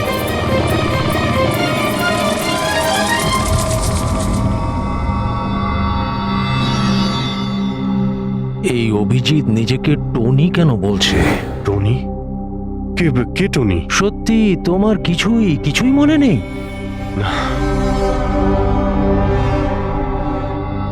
আমার কিছুই মনে নেই, সত্যি বলছি আমি। তার মানে তুমি গাড়িতে ওদের সাথে কথা বলছিলে, তারপরে তুমি গেস্ট হাউসের ভেতরে গেলে। Guest house? হ্যাঁ, তার কিছুক্ষণ পরে তুমি বাইরে এলে। আমি গেস্ট হাউসের ভিতরে গেলাম? ভিতরে গিয়ে আমি কি করলাম? হ্যাঁ, তুই দেখেছিস কিছু করেছিলাম আমি? আমি কি করে দেখবো? আমি তো বাইরে ছিলাম না। সব কি হচ্ছে? আমাকে ওখানে যেতে হবে। কোথায়? গেস্ট হাউসের নাম কি? হ্যাঁ,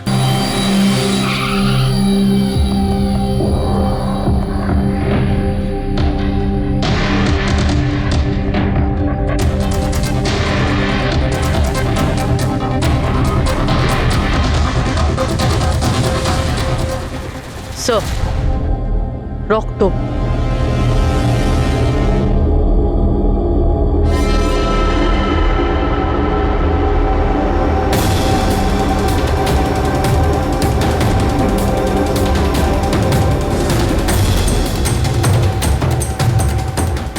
অভিজিৎ,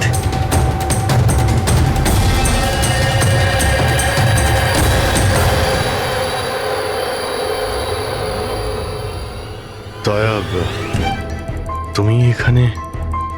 তোমার ফোন ট্র্যাক করে, আর এই প্রশ্ন তো আমিও তোমাকে করছি অভিজিৎ। তুমি এখানে কি করছো?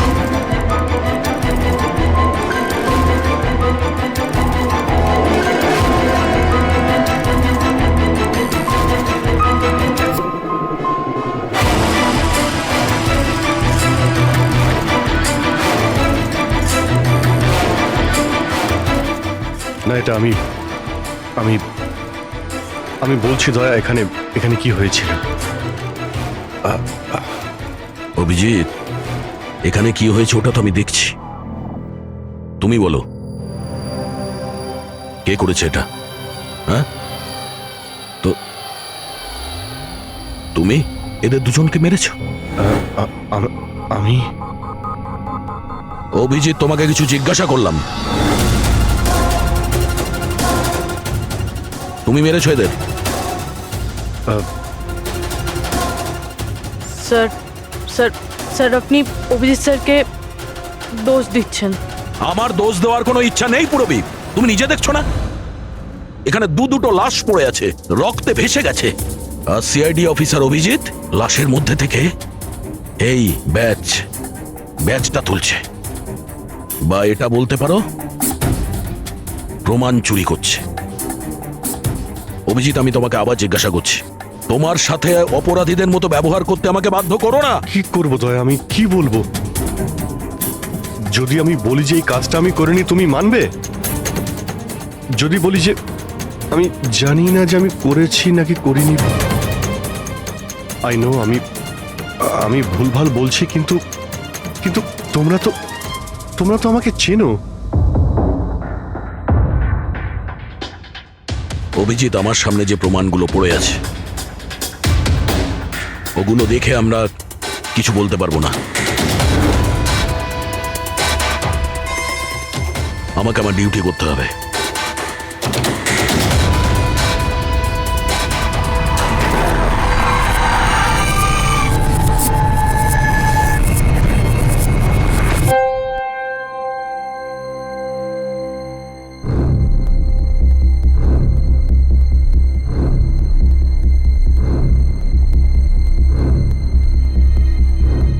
অভিজিৎ, এতক্ষণ ধরে একের পর এক জিজ্ঞেস করে যাচ্ছি তোমাকে, কিন্তু কোনো উত্তর দিচ্ছ না তুমি।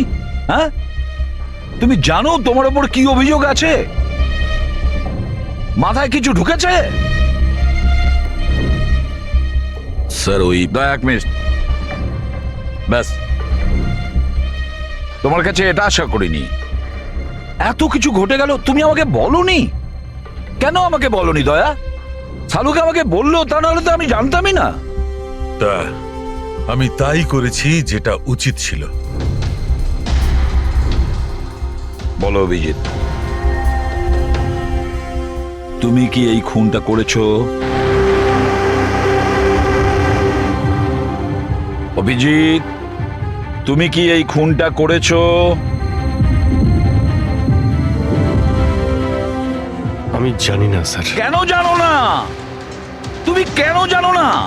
হ্যাঁ, ডিকের বাড়িতে তুমি লুকিয়ে লুকিয়ে ঢুকেছিলে, সেটা আমি সিসিটিভিতে দেখেছি। ওই লাশগুলোর পাশে তুমি দাঁড়িয়েছিলে। এই দয়া তোমাকে এখানে ধরে নিয়ে এসেছে। ডিকে আর বডিগার্ডের উপরে যে গুলিটা চলেছে সেটা তোমার গান থেকে চলেছে, ওই গান থেকে চালানো হয়েছে। আর তুমি বলছো তুমি কিছুই জানো না? আমার চোখের ওপর চোখ রেখে তুমি বলো, বলো তুমি এই খুন করোনি। বলো তুমি এইগুলো কিছুই জানো না। বললাম তুমি জানি না স্যার, আমি কিছুই জানি না স্যার। সরি। কি বলবো আপনাকে, আমি কি বলবো স্যার? যখন আমি বুঝতেই পারছি না যে আমি ডিকের বাড়িতে কেন গিয়েছিলাম, কি করে সমস্ত খুন আমার বন্দুক থেকে হচ্ছে, আমি জানি না স্যার। স্যার, আমি তো ডিকিকে চিনি না, ওর বডিগার্ডদের আমি চিনি না, আমি মন্দিরাকেও চিনি না, আমি তো স্যার নিজেকেও চিনি না। আমি কোথায় যাই, কি করি, কার সঙ্গে দেখা করি, আমি কিছুই জানি না। গত কয়েকদিন ধরে আমার সঙ্গে এইরকমই হচ্ছে স্যার, কিন্তু আমি কিছুই বুঝতে পারছি না। সারাদিন সব ঠিকই থাকে, রাতে বাড়িতে যাই, খেয়ে দিয়ে ঘুমিয়ে পড়ি, আর যখনই সকালে উঠি তখন অদ্ভুত জামা কাপড় পরা দেখি, অদ্ভুত জুতো দেখি, যেগুলো আমার নয়। জানি না কি করে আমার বাড়িতে চলে আসে। ড্রেসগুলো ওয়াশিং মেশিনে ধোয়া হয়েছে, জুতোতে মাটি লেগে থাকে, এমনটা মনে হয় যেন আমি ওগুলো ব্যবহার করেছি, কিন্তু আমি বুঝতে পারি না। নিজেকে খুব ক্লান্ত লাগে, এমন মনে হয় যেন আমি সারা রাত জেগেছিলাম, অথচ আমি কি করেছি আমার কিছুই মনে থাকে না। মনে হয় প্রতিদিন আমার 6 থেকে 7 ঘন্টা হারিয়ে যাচ্ছে, যার ব্যাপারে আমি কিছুই জানি না। আপনি বলছেন আমি ডিকের বাড়িতে গিয়েছিলাম, হতে পারে, কিন্তু আমি জানি না। আমি ডিকে আর ওর বডিগার্ডদের মেরেছি কিনা আমি জানি না। আমি মন্দিরাকে মারার চেষ্টা করেছি সেটাও আমি জানি না। আমি কি করেছি, কেন করেছি, আমি কি করতে চলেছি, আমি কিছুই জানি না স্যার, আমি কিছুই জানি না।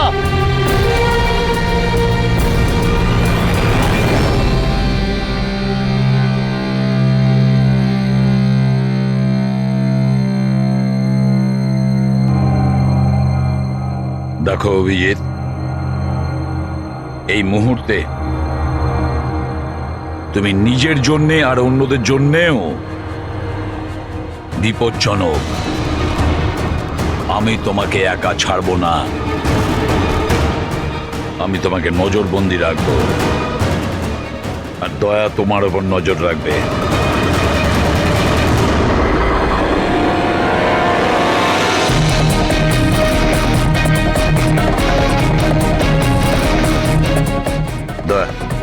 স্যার, একটা কথা ভালো করে মনে রাখবে, তুমি নিজের বন্ধুর ওপর নয়, বরং একজন অপরাধী খুনির ওপর নজর রাখবে। এমন একজন লোক যে মানসিক ভারসাম্য হারিয়েছে। আজ থেকে এই কেসের তদন্ত আমি নিজে করব, আর তুমি অভিজিৎকে আটকাবে কোনো অপরাধ করা থেকে। আর তার জন্য যদি অভিজিতের ওপর গুলিও চালাতে হয়, তাও তুমি চালাবে। Is that clear? Yes sir.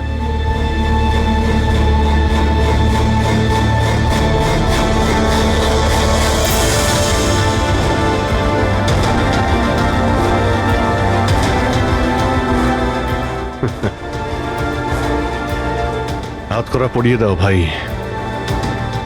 শুনলে তো, মানসিক অবস্থা ঠিক নেই আমার। কখন কি করে বসি কিছুই জানি না। আটকাও আমায়, আমার হাতে আরো একটা অপরাধ হওয়ার আগে।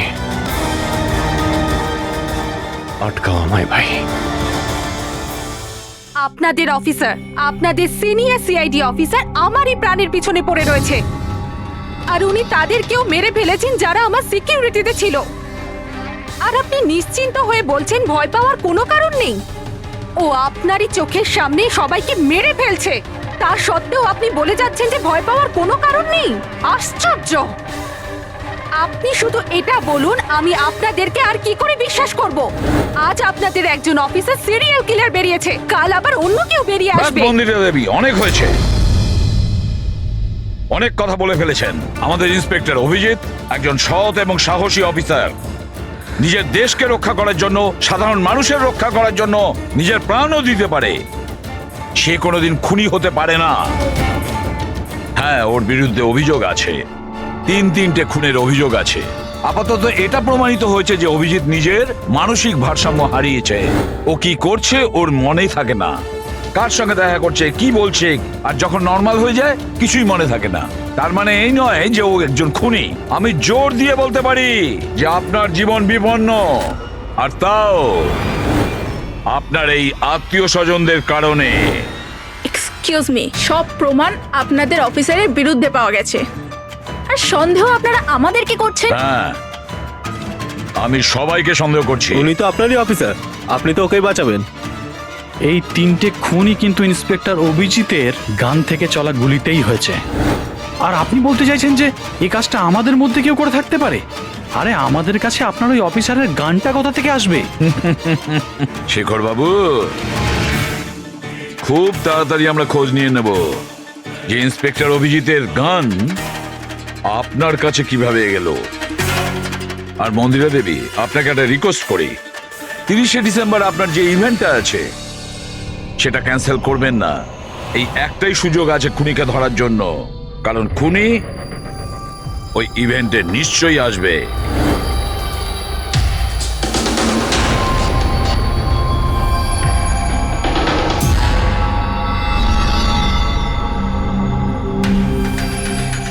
Sir sir.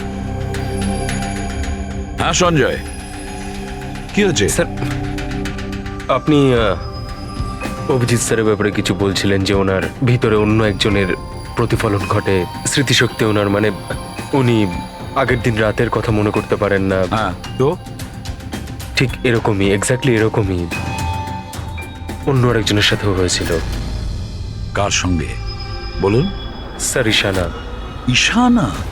যেদিনও আত্মহত্যা করেছিল তার কিছুদিন আগে থেকেই একদম এরকমই আচরণ করতে শুরু করেছিল। কি অদ্ভুত রকম হয়ে গিয়েছিল, অন্য মনস্ক থাকতো।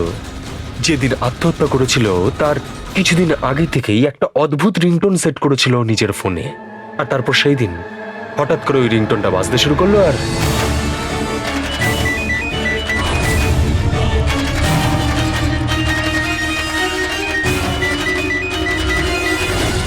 স্যার ওকে দেখে মনে হচ্ছিল ও যেন নিজের মধ্যেই নেই। স্যার অভিজিৎ স্যারও তো দিল্লি থেকে ফেরার পর এইভাবেই বিহেভ করছে। হ্যাঁ, ঈশানা, অভিজিৎ, দিল্লি, এই তিনটের কোনো না কোনো কানেকশন আছে, নিশ্চয়ই কোনো গোলমাল আছে, কিছু না কিছু আছে।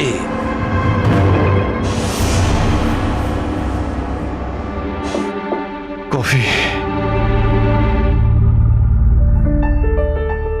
আরে খেয়ে নাও ভাই, কিছুই মেশাইনি। আমি এখানেই আছি, পালিয়ে যাচ্ছি না। অভিজিৎ, তুমি এই কথাগুলো লুকিয়েছো কেন আমাদের থেকে? লুকোতে হয়েছিল ভাই, কি করব আমি আমি কিছুই বুঝতে পারছিলাম না যে আমি কি করব, আমার সঙ্গে কি হচ্ছে। যেখানে আমি নিজেই কনফিউজ, আমি সেখানে কি বলবো তোমাকে। সেই জন্য আর কোনো ব্যাপার নয়। আমার উপর ভরসা ছিল না নাকি? আমাকে যোগ্য ভাবনি যে আমি তোমার কোনো সাহায্য করতে পারি? কি ভাই, এসব কি বলছো তুমি? ব্যাপারটা এরকম নয়। তাহলে বলনি কেন?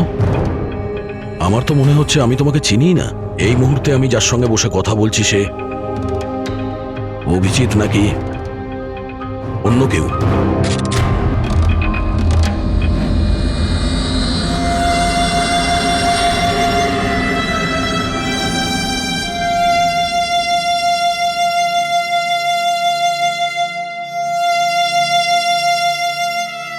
আমি তোমার কোনো ক্ষতি করব না, অভিজিৎ হই বা টনি। স্বপ্নেও তোমার কোনো ক্ষতি করব না। বন্দুক দেখানোর দরকার নেই। বিষয়টা তা নয় যে তুমি আমার কোনো ক্ষতি করবে। বিষয় এটা যে আমি এখানে শুধুমাত্র আমার ডিউটি করছি, আর আমি কোনো চান্স নিতে চাই না। আমি তো তোমাকে হয়তো চিনি না।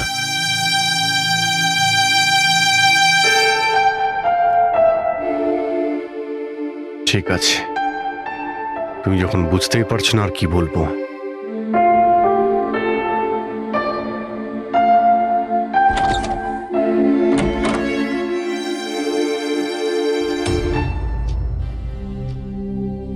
ডক্টর মহেশ, আমি আপনাকে পুরো ব্যাপারটা জানিয়েছি। এবার আপনি বলুন আপনার কি মনে হচ্ছে। দেখুন, এক্ষুনি আপনারা যেটা বললেন যে এই অভিজিৎ আর ঈশানার ব্যাপারে, এটার থেকে তো একটা ব্যাপার একদম পরিষ্কার যে দুজনের কন্ডিশনই একদম সমান। Artificially induced split personality. এটাকে যদি সোজা ভাষায় আপনাদের বোঝাই তাহলে এই কন্ডিশনে পেশেন্টের মস্তিষ্কে তার এই নিজের ব্যক্তিত্ব ছাড়াও অন্য আরও একটা ব্যক্তিত্ব প্ল্যান্ট করা হয়, যেটা কোনো বিশেষ কারো আদেশ বা নির্দেশ অনুযায়ী চলাচল করে। আর এটাকে এমনভাবে সেট করা হয় যাতে ওই ব্যক্তিত্ব বিশেষ ধার্য করা সময়ে বিশেষ ধরনের ট্রিগার পেলে ওই ব্যক্তিত্বকে সম্পূর্ণ প্রভাবিত করে। আর যতক্ষণ এই প্রভাব চলতে থাকে সে পুরনো ব্যক্তিত্বের বিষয়ে না তো কিছু জানতে পারে আর না তার সেই পুরনো ব্যক্তিত্ব সম্বন্ধে কিছু স্মরণে থাকে। এটা হলো মানুষের মস্তিষ্ক। এই মস্তিষ্কের দুটো ভাগ রয়েছে। সচেতন মস্তিষ্ক মানে কনসাস স্টেট অফ মাইন্ড, যার মধ্যে আমরা এখন আছি। অচেতন মস্তিষ্ক মানে semi conscious state of mind, মানে যখন আমরা ঘুমিয়ে থাকি তখন সক্রিয় হয়। আর কখনো কখনো জেগে থাকার সময়ও কোনো নেশার বা কোনো ওষুধের প্রভাবেও আমাদের অচেতন মস্তিষ্ক সক্রিয় হয়ে ওঠে। সচেত আর অচেত দুটো অবস্থাতেই মস্তিষ্ক ভিন্ন ভিন্ন কাজ করে, কিন্তু এই অবস্থাতে দুটো মস্তিষ্কই যা চিন্তা করে, কোনো কথা বা কোনো স্মৃতি সব সেভ করে নেয়। সচেত মস্তিষ্কের মধ্যে সেভ করা কথাবার্তা আমাদের অনেক বছর ধরে মনে থাকে, কিন্তু অচেত মস্তিষ্কে সেভ করা কথাবার্তা আমাদের মনেই থাকে না। ডক্টর মহেশ, এটা একটা হিপনোটাইজের মতো সম্মোহন, যাতে মানুষের মস্তিষ্ককে পুরো কন্ট্রোল করে যা কিছু করানো যায় রোবটের মতো, আর পরে কোনো বিশেষ আওয়াজ করে ওই সম্মোহনটাকে ভেঙে দেওয়া যায়। মানুষের কিছুই মনে থাকে না। না না না ডক্টর সালুকে, সম্মোহন একদম আলাদা প্রক্রিয়া। সম্মোহন অবস্থায় আপনি মানুষকে ততক্ষণই কন্ট্রোল করতে পারেন যতক্ষণ সে সম্মোহিত আছে। সম্মোহিত অবস্থা থেকে একবার বেরিয়ে আসার পর তাকে আবার সম্মোহিত করতে হয়। এখানে ব্যাপারটাই পুরো আলাদা। এখানে মানুষের মস্তিষ্কে একটা ঘটনা যা আদৌ ঘটেইনি, একটা ব্যক্তি যার কোনো অস্তিত্বই নেই, তাকে ওই মানুষের মস্তিষ্কের ভিতরেই প্ল্যান্ট করা হয়, তার মস্তিষ্কে এই কথাটাই ফিট করা হয়। আচ্ছা, তার মানে এত কিছু অভিজিতের সঙ্গেও ঘটেছে। কোনোভাবে অভিজিৎ ওই ট্রিগারগুলো পেয়ে যায়, যার কারণে টনি জেগে যায়। Exactly sir. রাতে অভিজিৎ ঘুমিয়ে পড়ার পর নিশ্চয়ই কোনো না কোনো আওয়াজ শুনতে পায়, যেটা ওই টনির জন্য একটা ট্রিগারও হতে পারে। হয়তো ওই আওয়াজটা শুনেই টনি জেগে যায়, কিন্তু অভিজিৎ সেখানেই ঘুমিয়ে থাকে। টনি জেগে যায় যে টনি আসলে খুনি, একজন বদমাশ, একজন অপরাধী। আর অভিজিৎ যাদেরকে চেনে, ও তাদের কাউকেই চেনে না। যদি এটাই হয়তো অভিজিতের ভেতরের টনিকে কোনোভাবে কমেন্ট দেওয়া হয়েছে মন্দিরাকে মেরে ফেলার জন্য, তাহলে 30শে ডিসেম্বর ইভেন্টে টনি এর পরিণাম দেখতে চায়। মন্দিরাকে মেরে ফেলার চেষ্টা করবে 2 দিন পরেই, 30শে ডিসেম্বর।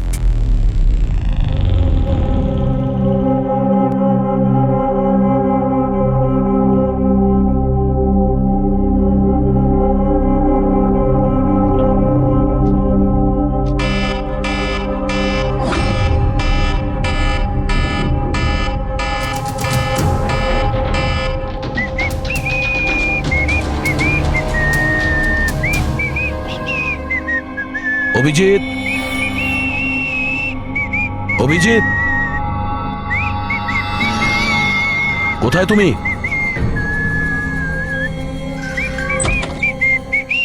অভিজিৎ, অভিজিৎ, ওই শুনতে পাচ্ছ না?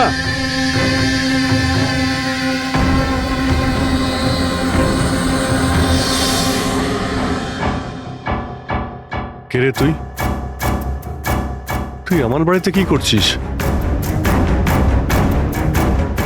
অভিজিৎ, টনি, তুমি এখান থেকে পালাতে পারবে না।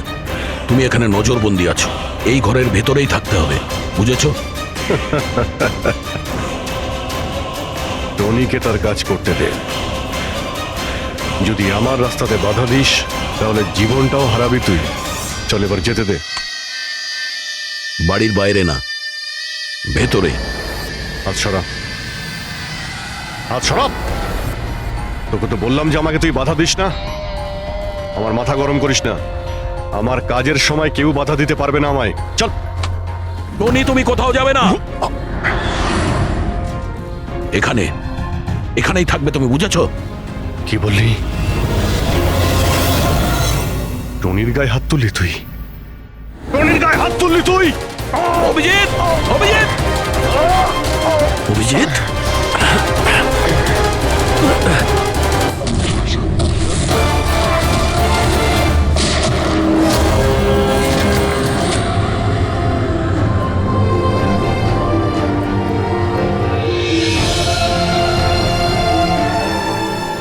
স্যার দয়া, কি হয়েছে? কি হয়েছে দয়ার স্যার? এরা বলছে যে আমি নাকি ওকে। না অভিজিৎ, তুমি ভেতরে যেতে পারবে না।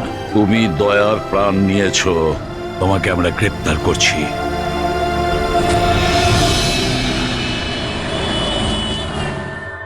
ঈশানার ফোন রেকর্ডে ডক্টর তানিয়ার নাম কয়েকবার এসেছে। আপনাদের মধ্যে কেউ চেনে ডক্টর তানিয়াকে? আত্মহত্যা করার আগে উনি ডক্টর তানিয়ার সাথে দেখা করেছিলেন কি? এই ডক্টর তানিয়া কোনো ডেন্টিস্ট নয় তো? মারা যাওয়ার আগে ঈশানা কয়েকবার একজন ডেন্টিস্টকে দেখিয়েছিল। আমার নাম তো মনে নেই, কিন্তু হতে পারে ইনিই সেই।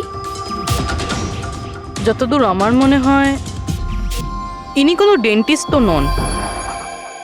কিছুদিন আগে সিআইডি অফিসার অভিজিৎ এখানে ছিল। Yes ma'am. ওই পুরো সপ্তাহে এখানে যারা যারা ছিলেন তার পুরো লিস্ট আমার চাই। আর ওনার থাকার সময় এই লবিতে থাকা সিসিটিভি ফুটেজও চাই।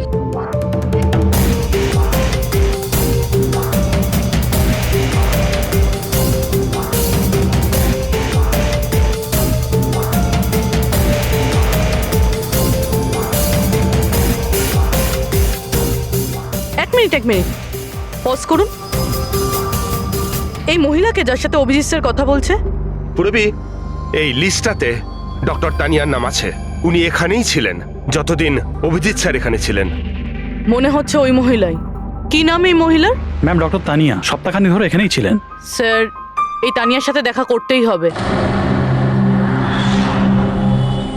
স্যার, তানিয়া মুম্বাইয়ের প্যারাডাইস হোটেলে রয়েছে।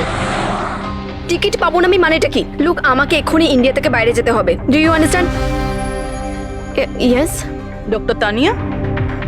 হ্যাঁ, আপনি কে? ঈশানা, ঈশানার বন্ধু, সিআইডি অফিসার পুরবী।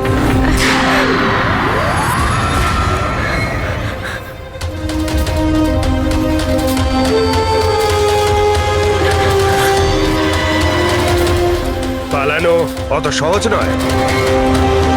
কোথায় পালাচ্ছেন তানিয়া দেবী? কি কি চানটা কি আপনারা? অভিজিতের সঙ্গে কি করেছেন আপনি?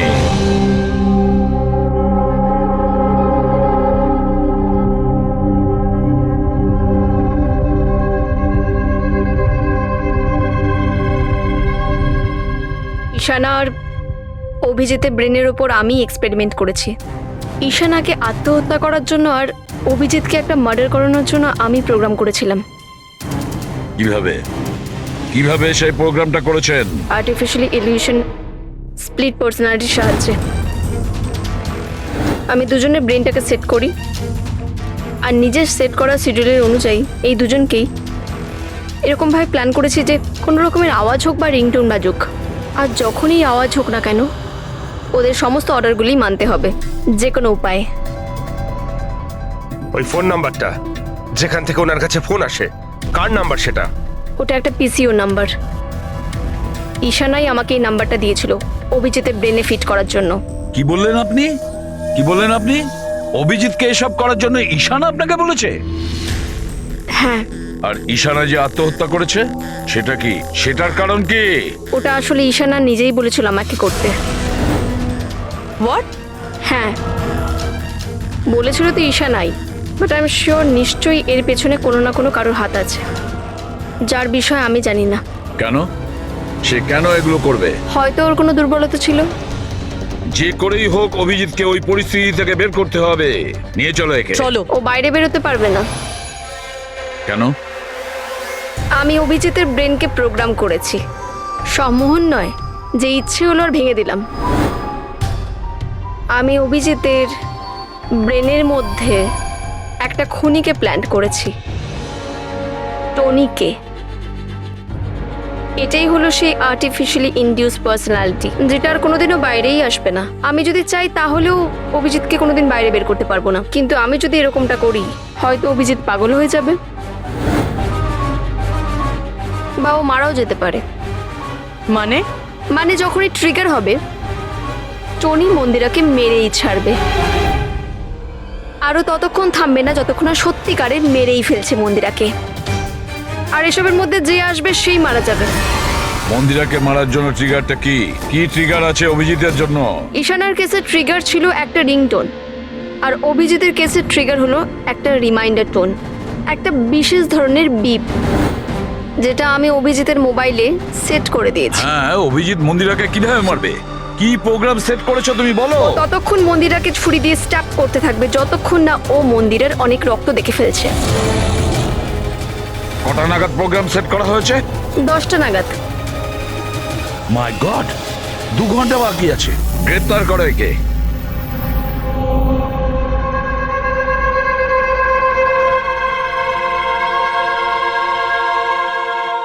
জীবনে কখনো ভাবিনি স্যার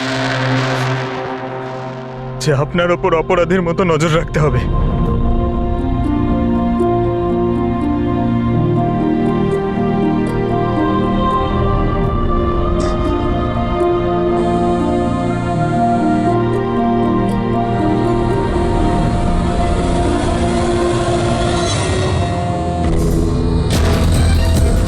পঙ্কজ, ড্যাম ইট, ফোনটা ধরো।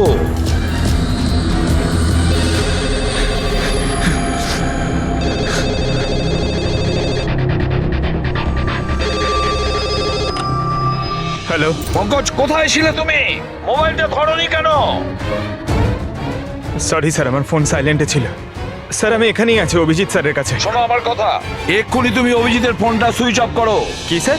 ফোন সুইচ অফ করবো? ওর ফোন সুইচ অফ করো যেভাবে আমি বলছি, এখনই এই মুহূর্তে। অভিজিৎ স্যারের ফোন স্যার। প্রশ্ন করো না, যা বলছি তাই করো। অভিজিতের ফোন বন্ধ করো।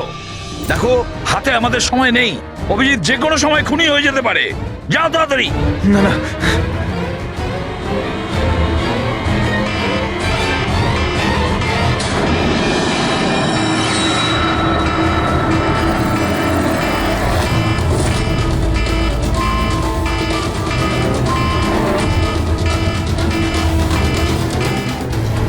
ভিজে গেল, কি করি?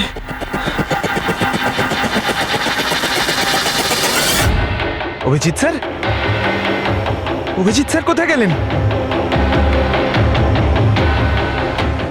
Abhijit sir, Abhijit sir,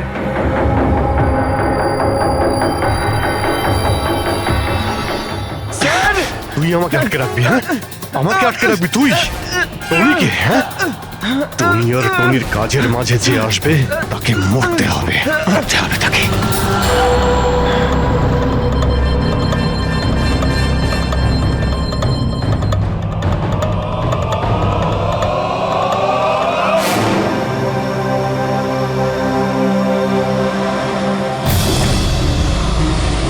sir এখানেই চ্যারিটি ইভেন্টটা হবে।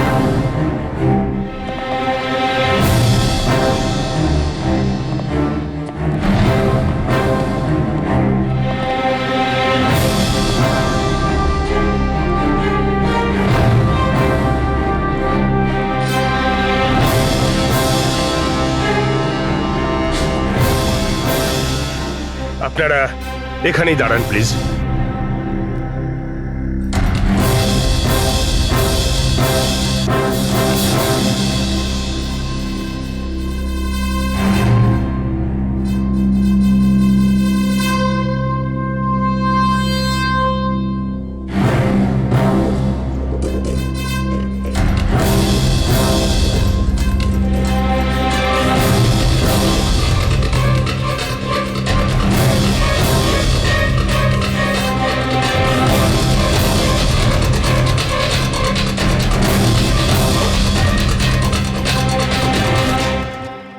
হ্যালো লেডিস অ্যান্ড জেন্টলম্যান, প্রত্যেক বছরের মতো এই বছরের সন্ধ্যাটাও খুবই গুরুত্বপূর্ণ।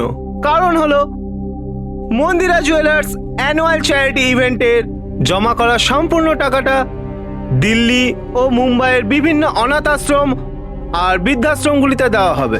একবার জোরে হাততালি ডিকেসি চ্যারিটির জন্য।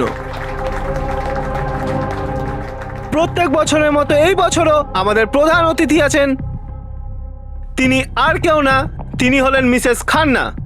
তাহলে আসুন বন্ধুরা, একটা জোরে হাততালি দিয়ে স্বাগত জানাই মিসেস খান্নাকে। Mrs Khanna.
Lights on. Sir sir Abhijit ঠিক আছে? স্যার স্যার ওকে তাড়াতাড়ি নিয়ে চলো, তাড়াতাড়ি এসো।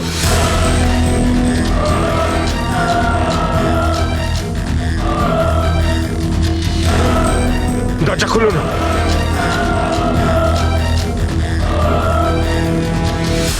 মন্দিরা দেবী, টনি তার মিশন কমপ্লিট করেছে, মন্দিরা দেবীকে মারার।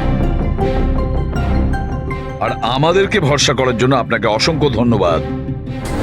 আপনারা সবাই আমাকে এখানে আনলেন কেন? আমার তো এখন স্টেজে থাকা উচিত। ম্যাডাম, আমাদের একটা প্ল্যান আছে। প্ল্যান? রবি,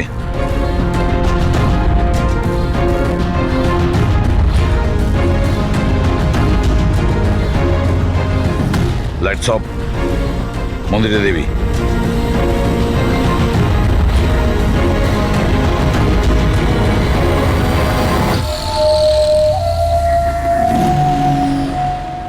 আর আপনার প্রশংসা না করে পারছি না। Thank you. মম,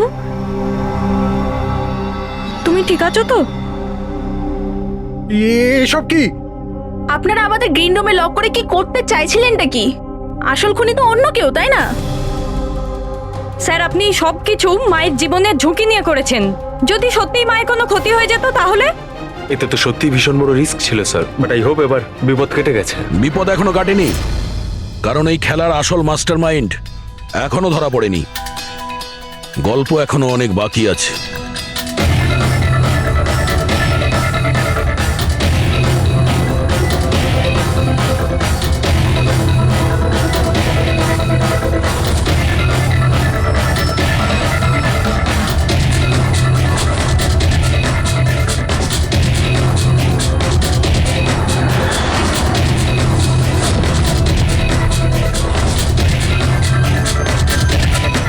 কি হলো?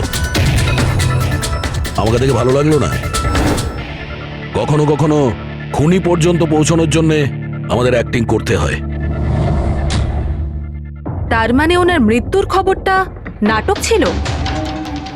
আমার মৃত্যুতে খুনি খুব খুশি হয়েছিল যে ও জিতে গেছে, আর ওই সুযোগটাই আমরা কাজে লাগিয়েছি। আমরা মন্দিরা দেবীকে বাঁচানোর চেষ্টা করছিলাম, আর দয়া মাস্টার মাইন্ডের পিছনে লেগেছিল।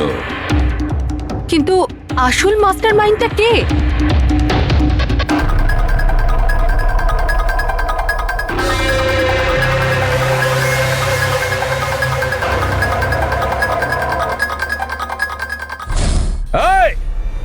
স্যার, স্যার কেউ পালালো স্যার।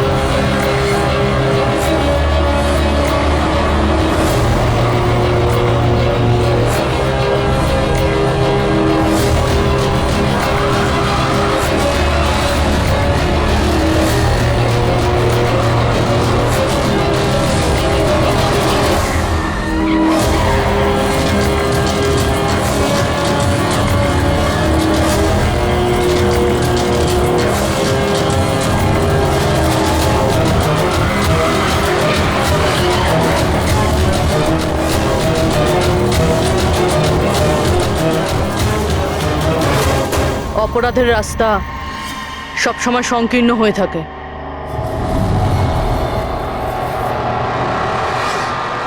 তুমি এটাই ভাবছো যে আমরা কি করে জানলাম যে তুমি খুন করেছো?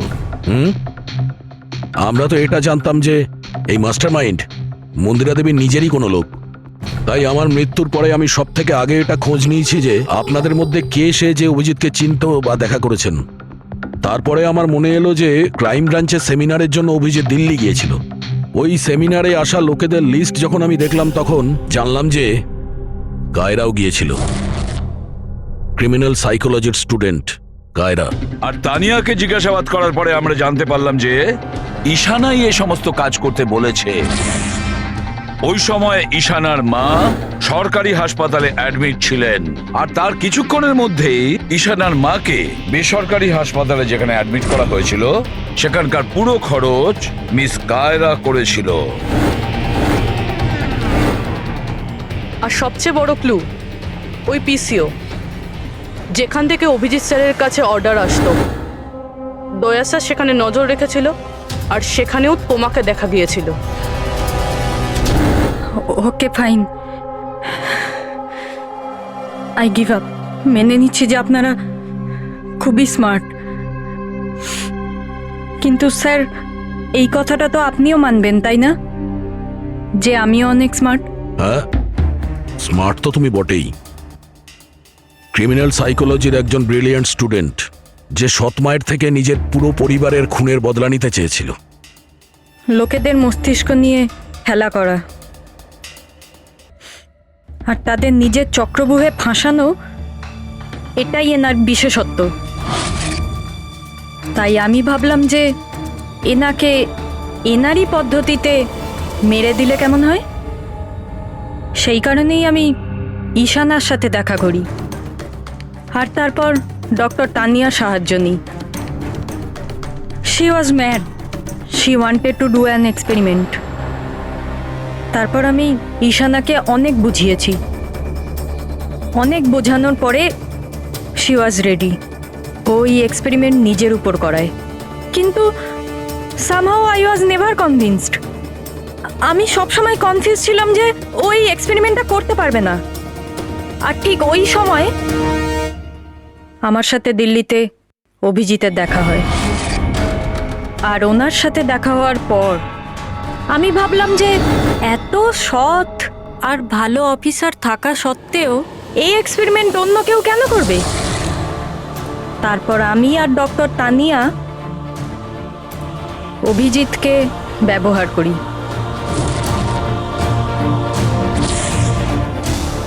আর আমার এক্সপেরিমেন্ট ওর ওপরে করি। আর ঈশানা আমাদের কোনো কাজে ছিল না, তাই ওকে আমাদের রাস্তা থেকে সরিয়ে ফেলি। ডিকে আর ওই দুজন বডিগার্ড, ওরা তোমার কি ক্ষতি করেছিল? ওদেরকে কেন মেরেছো? এটা এই কারণে করেছি যাতে সমস্ত দোষ অভিজিতের উপর চলে আসে। আর অভিজিতের গান থেকে বুলেট নেওয়ার জন্যে টনি ছিল তোর মাথার মধ্যে।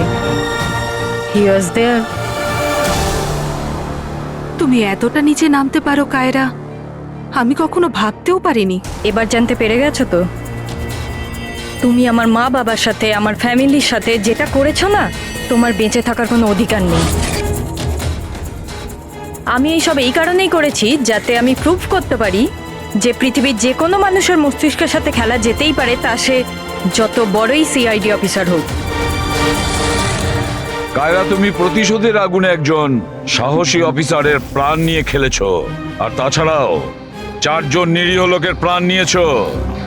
ডিকে, ঈশানা আর মন্দিরা দেবীর 2 জন বডিগার্ডকে ভীষণ অন্যায় করেছো তুমি। আইন তোমাকে কোনোদিন ক্ষমা করবে না। তোমার তো ফাঁসি হবে, ফাঁসি। স্যার আপনি প্লিজ এসব মনে করবেন না, একটা বাজে স্বপ্ন ভেবে ভুলে যান। বাজে? ভয়ানক।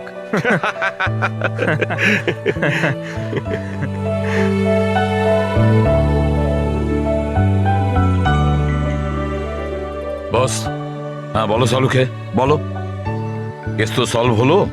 হ্যাঁ, কেস তো সলভ হলো, কিন্তু কিন্তু কি বস, অভিজিতের মস্তিষ্কে যে টনিকে প্ল্যান্ট করা হয়েছিল সেই উদ্দেশ্যটা সফল হয়েছে। তারপরে এখন আর কেউ ট্রিগার ধরবে না, ওর কানের সামনে কেউ গান করবে না, যার কারণে অভিজিৎ টনি হয়ে যেত। হ্যাঁ হ্যাঁ, কিন্তু বস, কিন্তু কি বস, কথাটা এই, টনি অভিজিতের মস্তিষ্ক থেকে কখনো যাবে না। কি? টনি অভিজিতের পার্সোনালিটির অংশ হয়ে গেছে বস। কেউ জানে না যে কবে, কখন, কোথায় সামনে এসে যাবে।